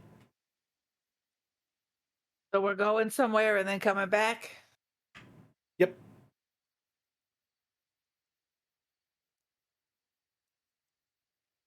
So wait, where are we going and then coming back? I'm confused now. Federo. Going to Federo, finding your necklace, Yes. Hellfire, hopefully recruiting some more people, Uh-huh. beating some answers out of Ponway, or speak to Dead on his corpse, beat some answers out of his ghost. Hopefully just kill a whole list of people that I just asked if anyone had allegiance to. Get back Stormbringer's dagger. Yeah. Anyone else And have then any? we're coming back here to fight. Yes. Got it. At least a fire army, possibly also a god. Take what the dice give you. As Charity has laid all this out, you do get, all of you, this kind of immediate but dreadful sense of this might be the last time you're in a safe place. So make it count. What do you want to do today? If generally we can kind of yada yada any other messages, etc., that needed to be sent or arranged, Sure. with Missy, mundane ones. The sendings that Charity would think would be potentially useful would be the goat, who Hikari met and so knows, and Brick, leader of the Goholnian resistance forces. I think that was probably most of the ones that we needed to sending to. I don't think we can sending to, I guess, I knew Roburn. I was going to say Roburn's group because I have no idea who was sending to me. They were just very chatty. You had a name and me, but that's it. All right. Hikari, who do you want to send to first? So how many are there? 2 or 3? If you include Roburn, 3? 3? All right. Okay. Do we think that we want Akari to do a sending to Theodric? Oh, It's weird because we know that Burbage's mother is on the way. I don't know if we have a timeline, if she'll get here before we leave. Maybe she could have a way to contact Theodric, or maybe, for all Burbage knows, Mummy knows best and already is anticipating. Missy is already in the in process of sending a message to Diefield. As It's like more of the a mayor. formal mayor thing to mayor, hey, can you help us out? But again, yeah, a more personal connection would help, maybe. All right. Well, yeah, Burbage, I guess, would. I mean, yeah, he's still he's feeling very moody and self-blamey about the snack situation, but I'm not gonna have that like make him be like, yeah, laugh, Andy. That's like that that could really fuck Burbage up, but I'm deciding that like while it probably has, he's not gonna let it make him like completely unproductive. So he will work with Missy on including with the message like a personal touch to Theodric. Excellent. Yeah. Good. Because we wouldn't think from Diefield there would be any need like for the immediacy of sending, right? The timeline it takes the message to get there, and then the time it would take the troops if they acted quickly. Exactly. Yeah. It should only take a week for him to travel, so you got some leeway. And at this point, the door opens again. A couple guards introduce a dwarf who has a giant red beard with gems sort of braided into it, and he steps in. Hey, missy, what you want? I was drinking in the tavern. It's 9:45. I was 3 deep. Kegs deep. Is he just the source of the town's economy? A little bit. He's insanely wealthy. Also, Valere, listen. Do you have any contacts in Bovelia City itself? Maybe with the king? We got a bit of a shit show coming here, and we need every soldier we can get. I suppose I could run up the flagpole a bit of something, but all right. If the king sends any troops, it'll be 3 weeks before they get here. 2 weeks? Nope, 3, I said. No, you were misunderstanding. I was implying that it needs to be in 2 weeks. 2 weeks, that's... you're not going to get any force large enough to help in a battle in 2 weeks from Bavaria. Maybe if you super tried? I'm sure I'll super try. Okay. Okay, so look, when you're not drunk, do you listen to any of the news or rumors flying around? Yeah, sure. I heard the rumor about a dragon coming into town. Big as a house. Okay, yeah. Pelototh just sighs. There were two, but it's fine. Anyway, any others from the world at large, perhaps to the west? The west. When the sun sets in the west, it's gonna be a good night. This guy knows what I'm talking about. Well, that was Adam, not well. Sure, why the fuck not? Charity just has an eminently pained expression on his face. Yeah, this guy does not seem like he's gonna be able to get a job done with Ovalia City. Another means or more motivation or something like that might be needed for him. Charity's also gonna sort of just write on the tablet tabs on Friday, can you get forces from the king? Because he'd made reference to being associated with the king of Bavalia. He's a lord of Bavalia. He's a lord of Bavalia, but like he mentioned, I think arm wrestling or something with the king. Yeah. He's, yeah. No just as a note, would also be helpful. Cool. Charity's gonna sort of look at the remaining chalk stains. I don't even want to But a cloth just sort of wipes down the tablet. It's fine. It's fine. Look, I'm sorry. What was your name again? Oh, Valeri. Valeri. What motivates you besides alcohol? Money, but I got plenty of that. I used to be into women, then I was into men, then I was into everyone. Now I'm not, because I'm old. I'm pretty fine. Pretty fine right now. Thank you very much. I'll see you later, Missy. At the tavern. And he'll start to... Charity will hold up a finger. If he doesn't do his utmost to have troops here within 2 weeks... What's the barkeep's name at the tavern? The one who took over from Missy? Wolfric. Wolfram? I don't remember. Wolfie? It is Wolfa Farwinter. Wolfa. Can Wolfa just cut him off? He sure can. Did you hear that, Valeri? That Wolfa just cut you off and you won't have any drink in this area. And he looks just daggers at Missy. He'll do what I can.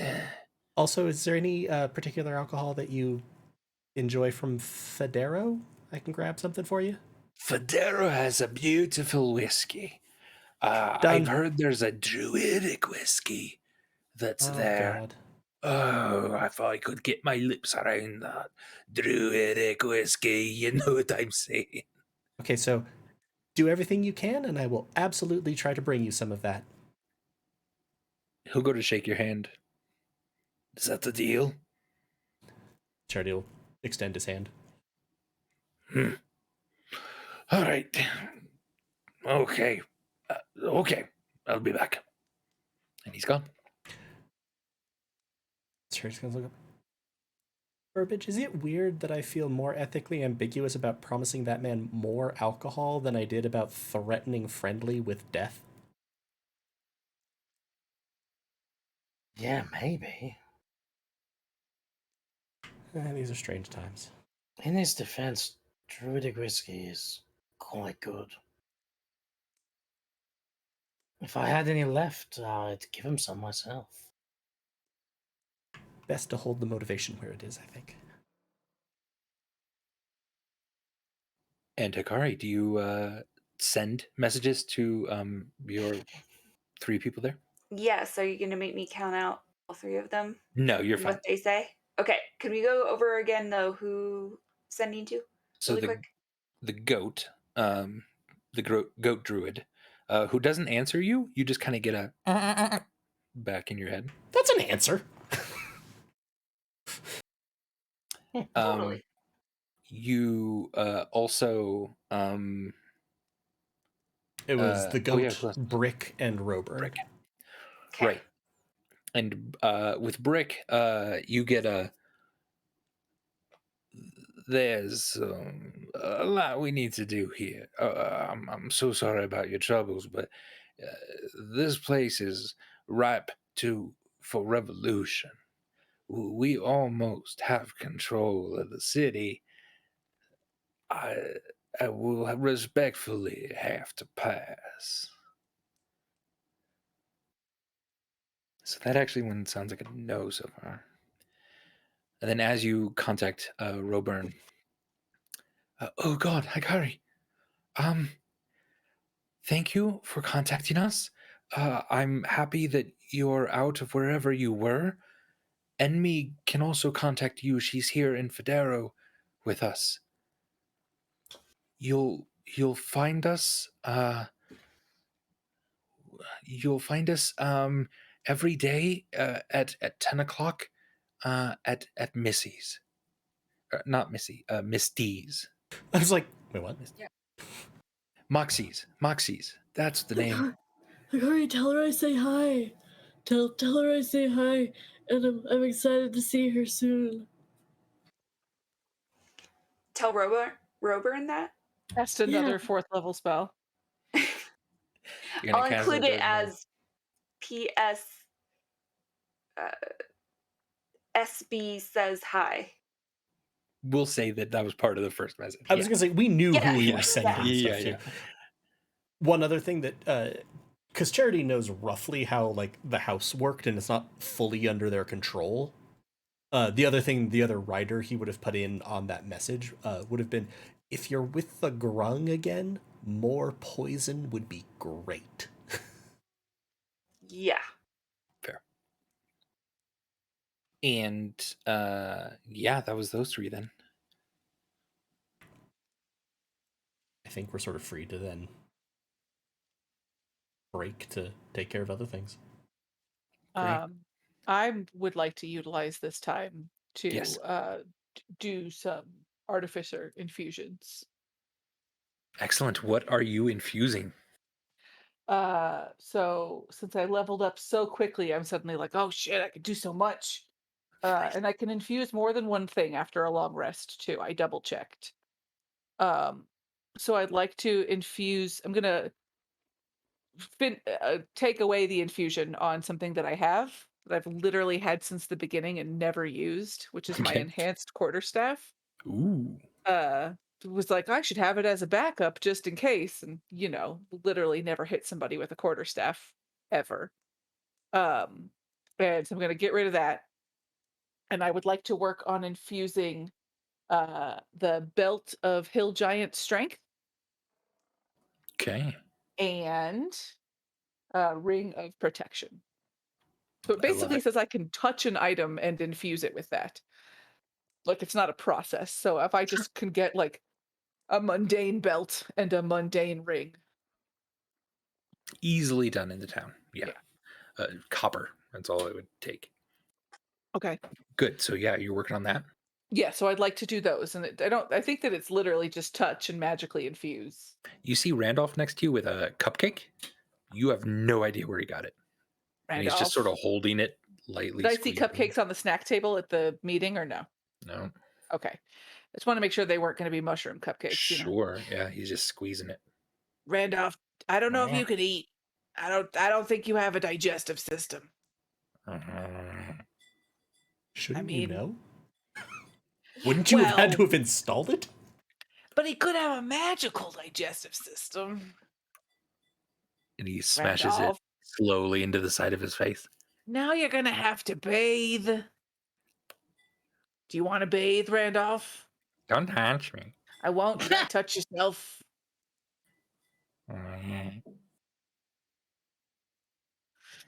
Oh, God almighty. And I'm just Love gonna like Randolph so find a bucket of water and just kind of like pour it over Randolph's face without touching him. He starts to spin slowly in circles.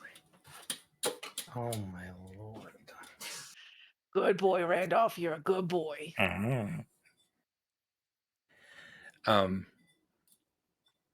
So once I finish making the belt of Yeah. Hill Giant Strength, I would like to find. I'm assuming I don't have to go far to find Stormbringer because I'm assuming she didn't let me out of her sight. So, Yep. Yep. You turn around. hey, Stormbringer. Hey, Clem. So I know that I've got this weird guy in my head, but one of the perks is I know a lot more stuff now. So I made this for you. And it's gonna make you even more strong and powerful when you put it on. Oh, I like being strong and powerful. I know Is it you do. evil? No, this has nothing to do with this jackass. This is just something I figured out on my own. Okay. You know how I have the boots that can make me jump backwards? Because I have the boots of the winding path that I use in the fights sometimes. Yeah. And I've had that lantern before that I could see invisible things, and that's how I Yeah, found I out it was. definitely actually remember that. Yeah. So this is just like that. It's a thing I can do. So this will make you even stronger with your weapons. Oh, okay, that sounds cool, yeah. So I will give you the belt of Hill Giant Strength, which Sweet. makes your strength 21 now. Lovely. And I will give myself the Ring of Protection, which increases my AC by 1 and gives me a +1 to all saving throws. Solid.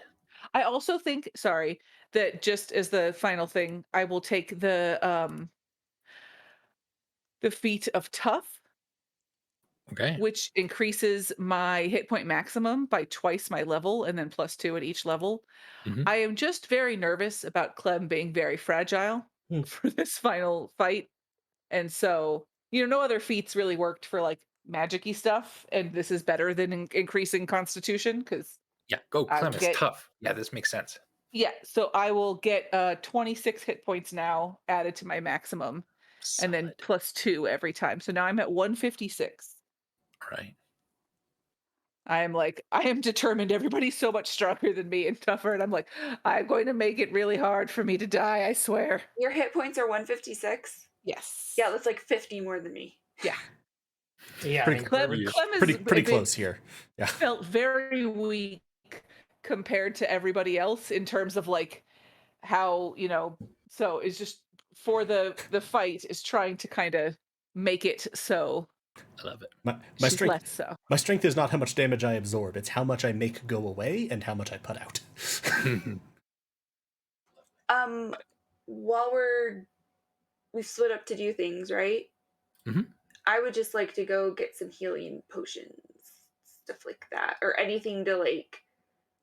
If there'd be, I mean, I have a spell that increases my AC, but if there's anything that would maybe help with that kind of stuff. Sure, yeah. So you wander around kind of the caravan outside the actual walls of the city. And there are, this is the most vibrant, makeshift market you've ever seen. This rivals some like stuff in Federo. Um, they have lots of little uh, uh, trinkets and baubles and that sort of thing that might be magical. And you come across a cloak of protection um, that that they say is incredible. You would really need this. This is the sort of thing that is the difference between life and death. And it's grand. It's grand, and it would look beautiful on you. So I try the cloak on. Is it real? Seems to be. You can give me an Arcana check. Incidentally, Charity was also going to do some shopping, so he might Sure. tag along. Yeah. Charity can help with the Arcana check. Sorry, I did intelligence. Yeah, if you would have helped, that'd be great. I mean, yeah, he certainly would have. No, you did Arcana the first time. Good. Never mind. So I think it's a 19 based on the first roll. 19's great. Yeah, you are sure that this is a cloak of protection. You're not sure how much, I guess, but probably +1. Luckily, it might be +2, but To like my AC or what? yeah. Okay. AC and saving throws. I think it's the same as the effect that Yeah. Clem just Okay. got. So I know it's at least +1. Yeah. How would I find out if it was more? Just get hit? You'll know, Identify I think, once spell? you put it on or attune to it. Okay, Attune to once I it, attune to it. Okay, so yeah, I'll buy that. That is 8,600 gold pieces. Whoa, never mind. Can't afford that. Fair. A healing potion. Yes, this vendor also has 4 healing potions and 2 potions of greater healing. How much is each healing potion? How much is each greater healing? 50 for the lower ones and then 150 for the greater. So that would be how much for all of them? I'm sorry. 200 for the regular and 300 for the 2 others. 500 total. Yep, So 500 total? Sure, I'll get all of them. So how many is that again? 4 normal, 4. 2 great. 4 normal, 2 extreme. Well, 2, yeah, 2 greater healing potions because that's different than the extreme Baja Blast one.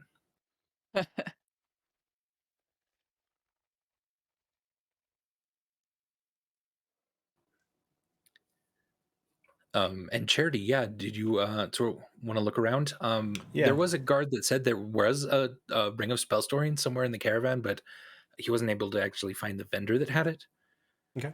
I'd probably be but it's looking around, around. yeah, for people with magical items. And items that would go with magic or Mhm. healing, generally. You see a disturbing sight, Charity. There's Cool. a cart that no one seems to be visiting. But there are 3 tall hooded figures so that you can't see their face. And they all seem to be staring straight at you. You've seen these guys before in Federo. Where was that in Federo? In the market. Main market. No Okay. one seemed to, yeah. Akari, Yes. do you see 3 really weird figures right over there? Do I recognize them? Oh, I You don't, don't even see them. No. I don't see anyone over there. Ah, fuck me running.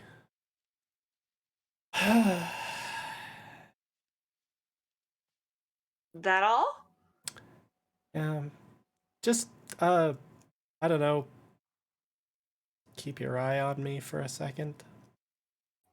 I'm just gonna sort of walk towards them. Hi, how you doing? They are unmoving. But except the middle one just nods slightly and slowly to you. Are you all supernatural merchants of some description?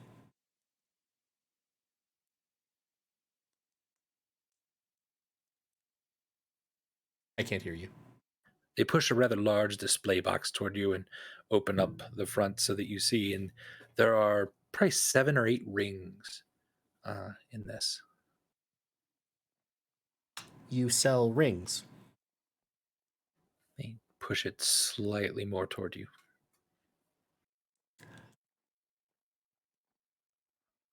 This isn't how sales transactions normally work.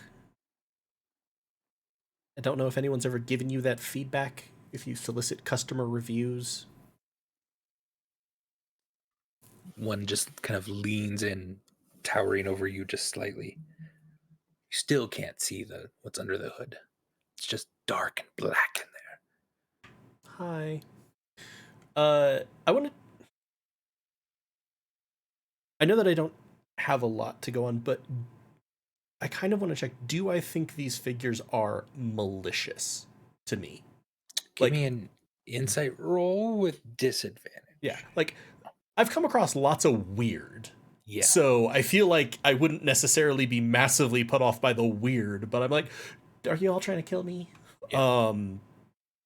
Insight disadvantage, I will have guidance up because I have no reason not to.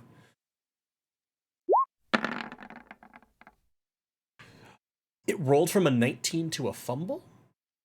I am going to spend a sorcery point to roll a single die and take that result. Insight. So it's actually just the first of these. So 14 plus 2, 16. Nice. All right.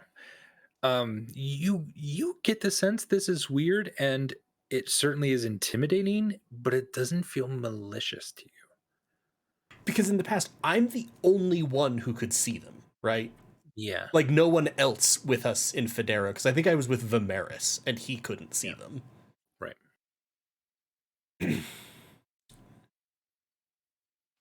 Yeah, sure, what the hell. And I'll just look at the rings. Excellent. Give me an Arcana check.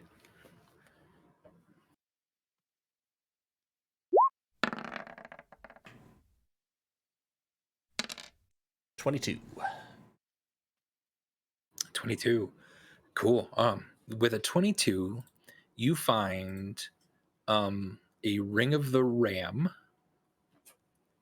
a ring of spell storing, a ring of plant growth, a ring of talk to plants and animals,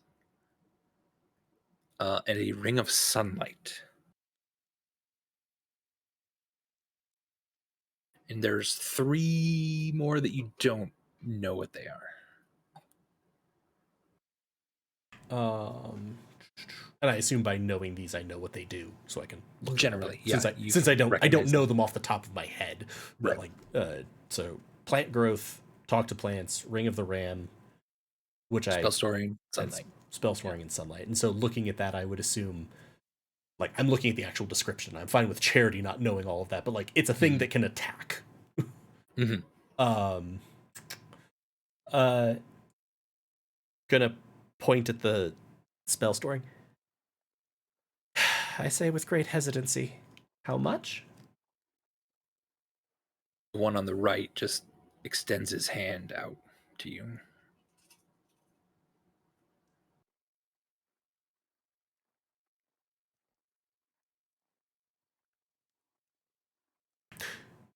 As the hand sits there, Charity's gonna like reach into his bag and put a pen in it, and then put a piece of paper.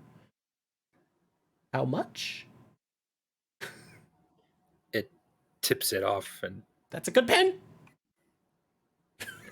resets.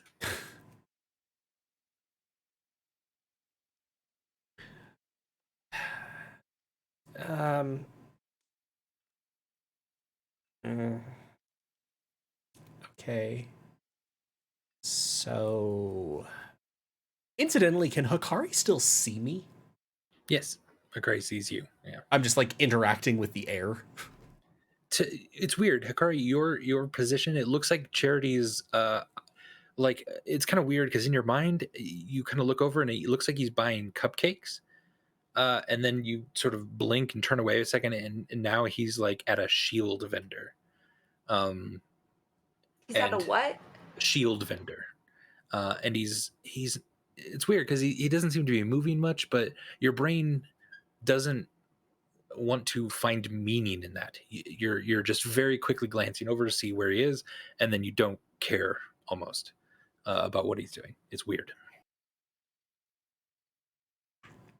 About how do I think I could normally afford a ring of spell storing?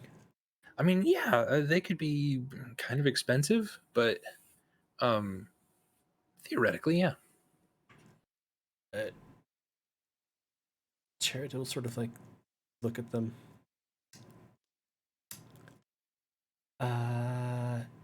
I'm gonna put 1,000 gold pieces and a drift globe on his hand. Yeah, so you take the 1,000 gold, and Like as you're as you're reaching out, very quickly he grabs like your wrist, and his long, kind of pale, cold hand kind of entirely encapsulates your hand holding the bag, and it feels tingly. It's a weird sensation, and you hear deal. And You totally kinda, didn't just sell your soul or anything, Charity. he kind of tips his head to the side just a little.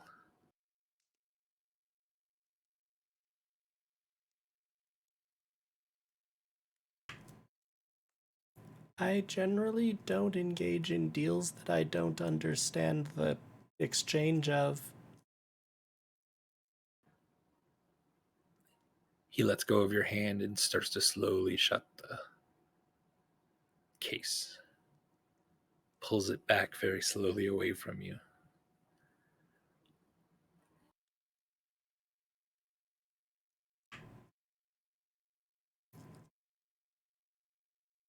Are y'all just sort of always following me? Or do you actually move from place to place? Who else shops here?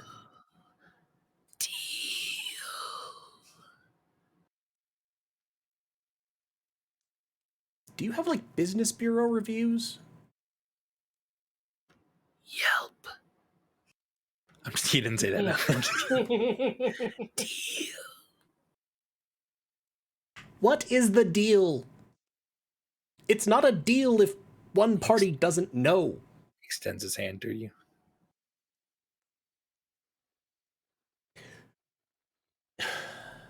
Based on the feeling that I had, his demeanor, all of this, is there any way I can try to figure out what I think the deal is? History check? See if you've ever heard of this kind of thing before. I mean, sure, why the fuck not? We're talking to 3 like 10-foot tall hooded figures that are like the ghosts of Christmas future. Might as well.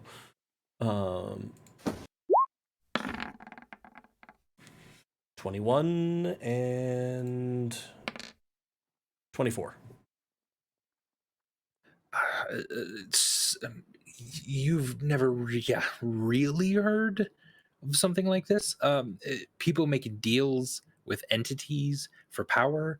It is a common trope in this world, but you don't know of vendors that would do this. This is a weird sort of presentation. It's really hard to tell. Otherwise, you think you guess that they want something of you itself almost, because they liked it when they were holding your hand. But that's about it.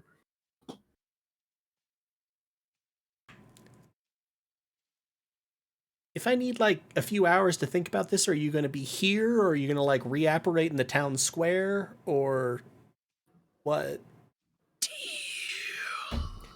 I'm saying if in the future I want deal, where will you be?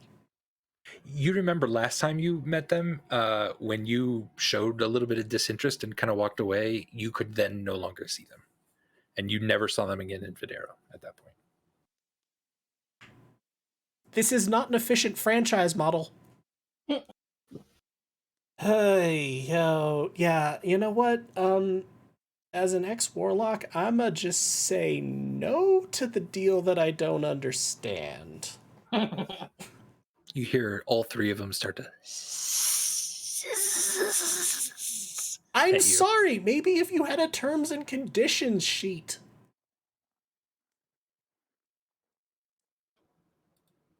Son of a bitch. At this, you hear a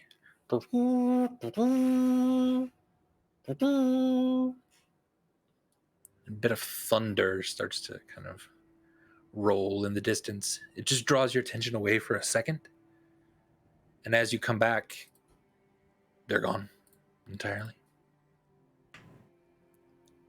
Church is just gonna take like the piece of paper and the pen that he still had and just like write a scathing review, leave it on the ground. Lovely. Stormbringer, as you're standing next to Clem, you hear this horn in the distance. You recognize this horn. It's soft, it's echoing, but you know it's coming from like the northwest.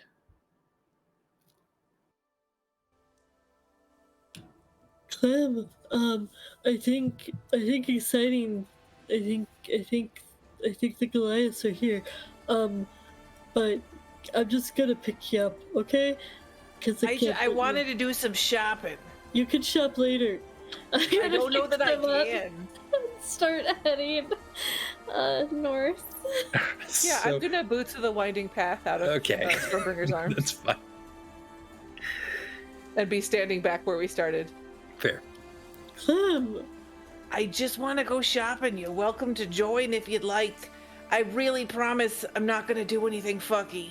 I just gave you a gift. You can start to feel the soft rumble underneath your feet. okay, fine, Clem. But if you go evil or blow things up again when you're out of my sight, I'm never letting you out of my sight again. Okay, deal. Okay. I'm gonna start heading. I'm gonna regret that. And at this, Stormbringer starts to bolt toward that northwest gate. You're flying through these vendors and people on the street who are looking at you. You're kicking up dust behind you as you're in a full-on sprint. And as you get to the gate, you climb the small rampart, standing next to a couple guards. And you see, coming down from the sloping hills into the grasslands on the northwest side of this small city you've come to recognize as home, the Goliaths from the tribe, from the city of Gunagaim, deep within the mountains. And their horns blast and they come up. Oddly enough, everything else kind of goes silent and quiet. Even the hoofbeats get softer. People are making way on either side of the path as a column of these Goliaths, all on horseback, slowly now trot toward you, seeing you on top of the ramparts. And the wind just rushes around you, and it's a warm, hearty wind as you see these individuals come to your home now. What would you like to do? I'm gonna go up to them and greet them, and also hug Dawn Protector and Mountain Splitter if they're there. They're in the front. Yeah. So you rush up, you're feeling all of this excellent energy. Dawn Protector kind of bends down and says, "Are we welcome here?" Yeah, you're pretty important to be here. But yeah, you're welcome here. I'm surprised I beat you. A couple more horns then sound just beyond her and then echoed in the back of this column, and the Goliaths start to stream in to the main walled area of the city.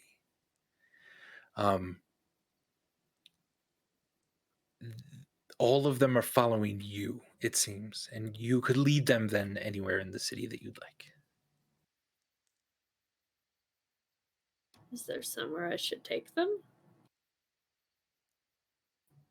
You could take him to meet Missy. You could take him to see,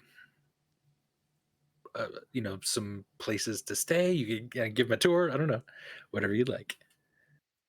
I can give them a tour and also show them the defenses and talk about how we're gonna need to buff these up a lot. All right, excellent. All right, so as you are showing them around, then Burbage, what are you doing in this moment? You heard the horns and you kind of feel the ground rumble just a little bit underneath your feet. What time is it? At this point, it's about noon. It's about midday.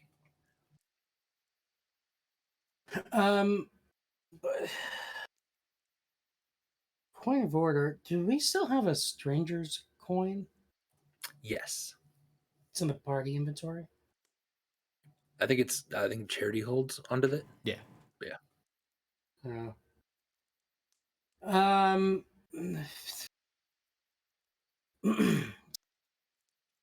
Burbage.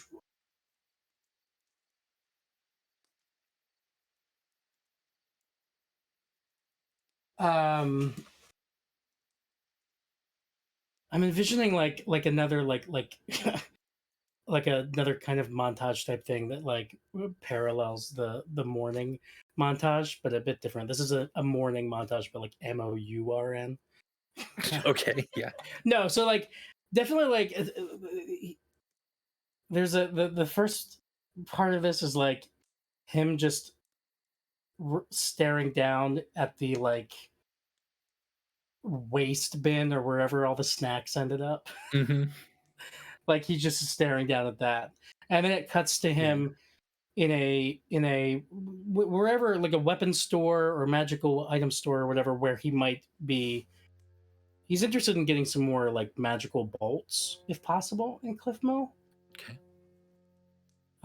Would he have been able to find any? Yeah, it's not too hard. +1 bolts, you can buy for about 10 gold pieces each. Yeah, he'll buy 10 +1 bolts. But we don't actually see him do that. We just see him holding one of the bolts in the montage. Okay. All right. Here's an interesting question. If Burbage had come across, well, I guess going off of your description of what was happening with Hikari when she was watching Charity, I'm wondering if there's any way that while Charity was in his weird, like, invisible supernatural vendors phase. If like Burbage could have had a whole interaction with Charity where he asked for the stranger's coin or like got the stranger's coin off of him. But it sounds like there's something very specific going on there that my random goofy idea probably can't penetrate. You come up after that, right after that, sort of, and Charity's a bit dazed and kind of just staring at the vendors on either side that shouldn't necessarily be here or so close to each other. Your service sucks. And Not you guys, at this you're point, great. Burbage rushes up to you. Hey, Charity, are you seeing like ghosts or something? Yeah, probably. Yeah, been there, done that.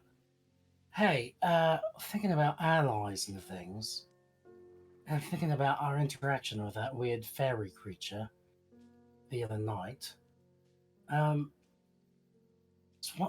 Should we try to reach out to this stranger? Oh, they sent a package. I was gonna have Clem look at it and then we can figure it out. It appears to be a magical weapon. I got the sense that it, like, points you towards things. So the stranger's with us. I'd say this is more of a push bet than anything, but, the stranger is not likely to be heavily betting on either side yet, I would say. We can line some more things up, then they might be more interested in supporting us more fully. Well, would you mind if I know this is a big ask, but we still have one of his coins, right? You mean the things that are essentially a fey contract? Turned into a small disc of metal? Yeah. Exactly. Uh-huh. My understanding is that if someone uses one of those coins to contact the stranger, probably would make them more compelled to help us out. No. Is that wrong, Andy? You can ask a favor of the stranger is what's been told of you. Yeah, that's... nothing is too big, nothing is too small, but what he asks in return will be proportionate. Right, and that's the deal that Charity is... So Burbage is basically just holding out his hand for the coin and saying, deal. Jesus. Charity's just gonna go, no deal. All right, okay. I thought it might be worth a try. Oh, what are those horns? Oh, the ground's shaking. The fuck is going on? Well, given our luck, probably another dragon. Now it looks like a bunch of Goliaths. Accompanied by some brilliant original composition. Are you about to start talking about HP again? No, I'm going to talk about a brilliant composer named Sam Winnie. Leave me alone, Charity. I've got more introspecting to do, and this was supposed to be a montage. Ah! Burbage runs off. Okay. And the next scene of the montage? The final scene of the montage is fuck if I know. I think to write down that I got 10 plus 1 bolts. You do kind of brush up against the shirt you're wearing, and feel that note that. Right. Yeah. No. That was on my mind. Yeah. Left The next. you in that package. Sure. Great. The next thing in the montage is Burbage holding that note, and he's about to kind of open it up and read it, and then he gets distracted by something. I'm not ready for Burbage to read the note yet. Fair. But it's an important beat to have. Yes. Thank you. Excellent. I don't know what he's distracted by.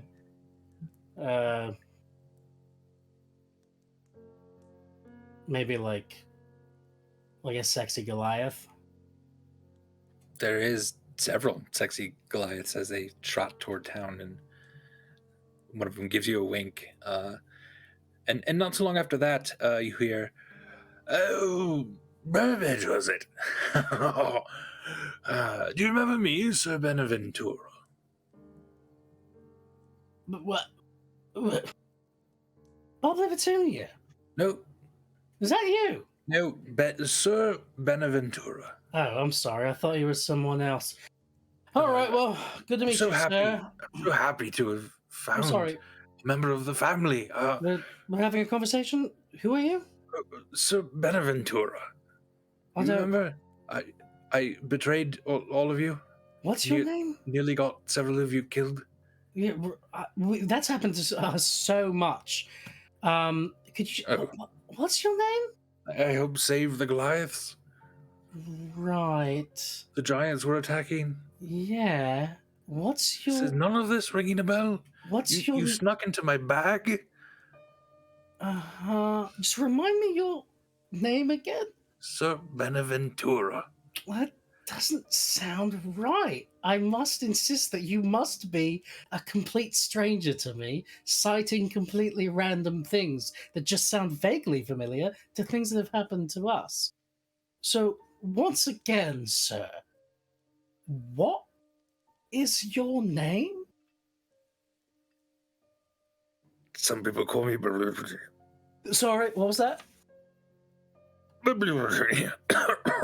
It's Oh, here, do you want some, seawater. Yeah. It's salty. Right, it Yeah. sounded like you said, Bubbly Petunia. Oh, a bubbly Petunia! You made it to Clifmil! It's great to see you, man. How are you? Excellent. I don't suppose any of you made your way down to Gahonia?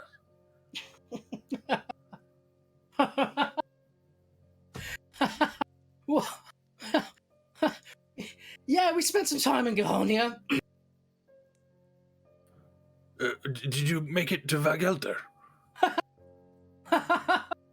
Why is this so funny? I'm not funny. Yeah, we spent some time in Vagelter. Did you see my wife and daughter? Oh, I'm having trouble recalling if that was a side mission that I was privy to. I see.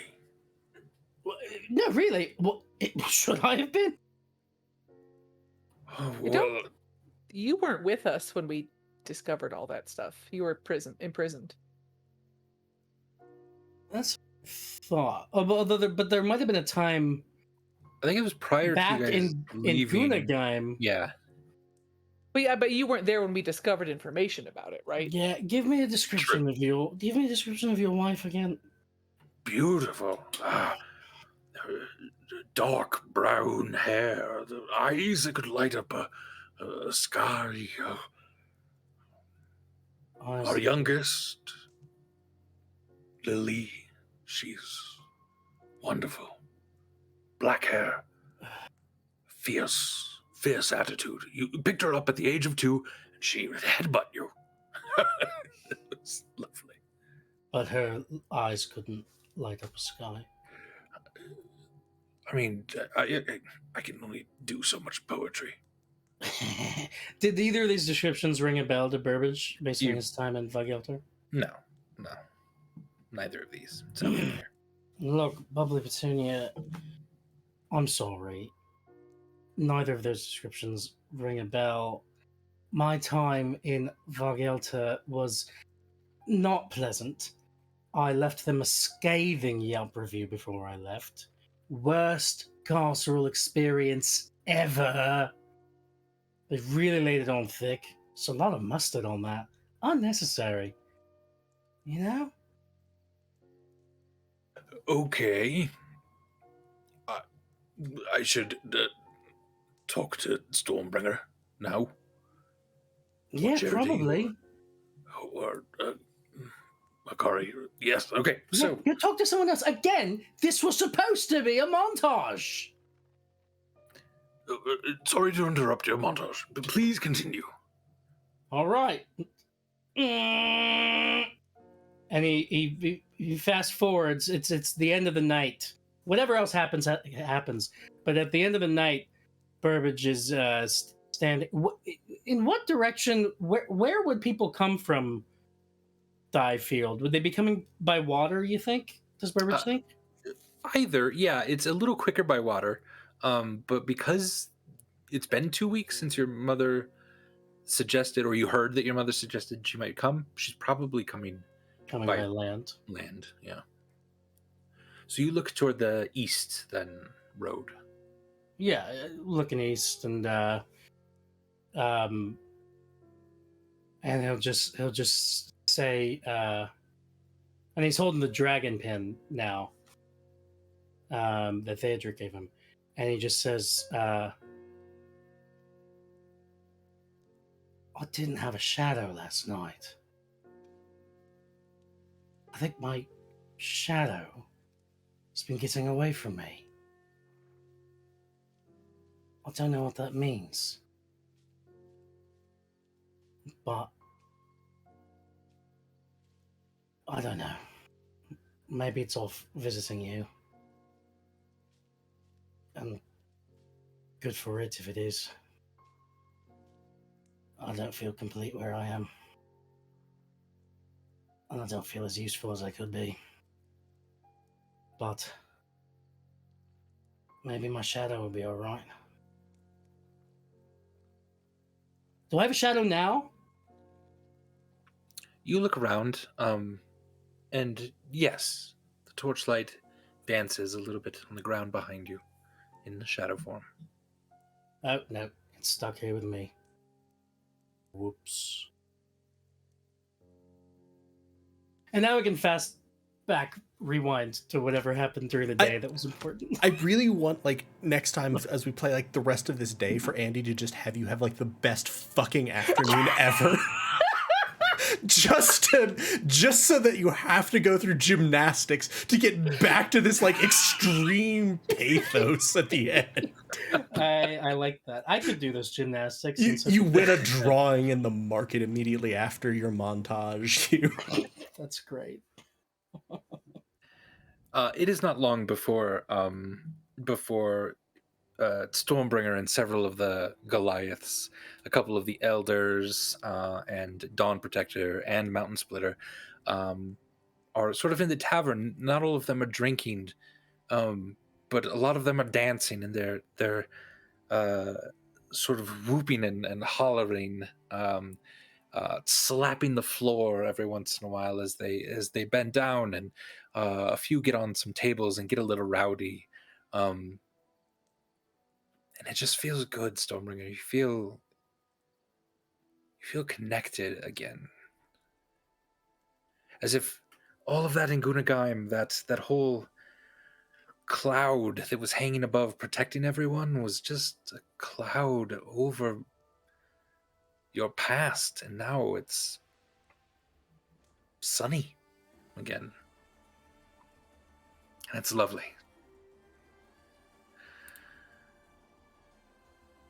Charity, you and Nadine plan a lot, and I'm sure we can also do some more shopping.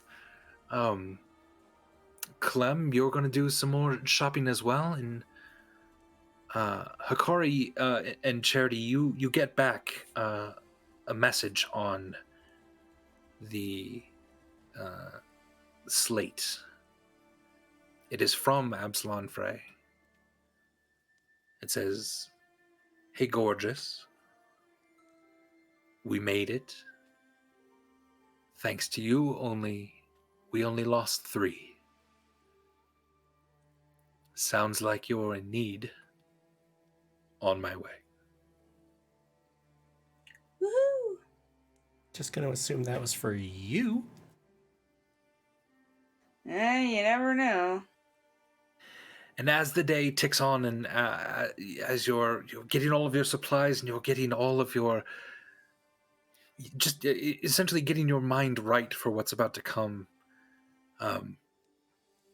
you watch as Pelatoth, in his great white dragon form,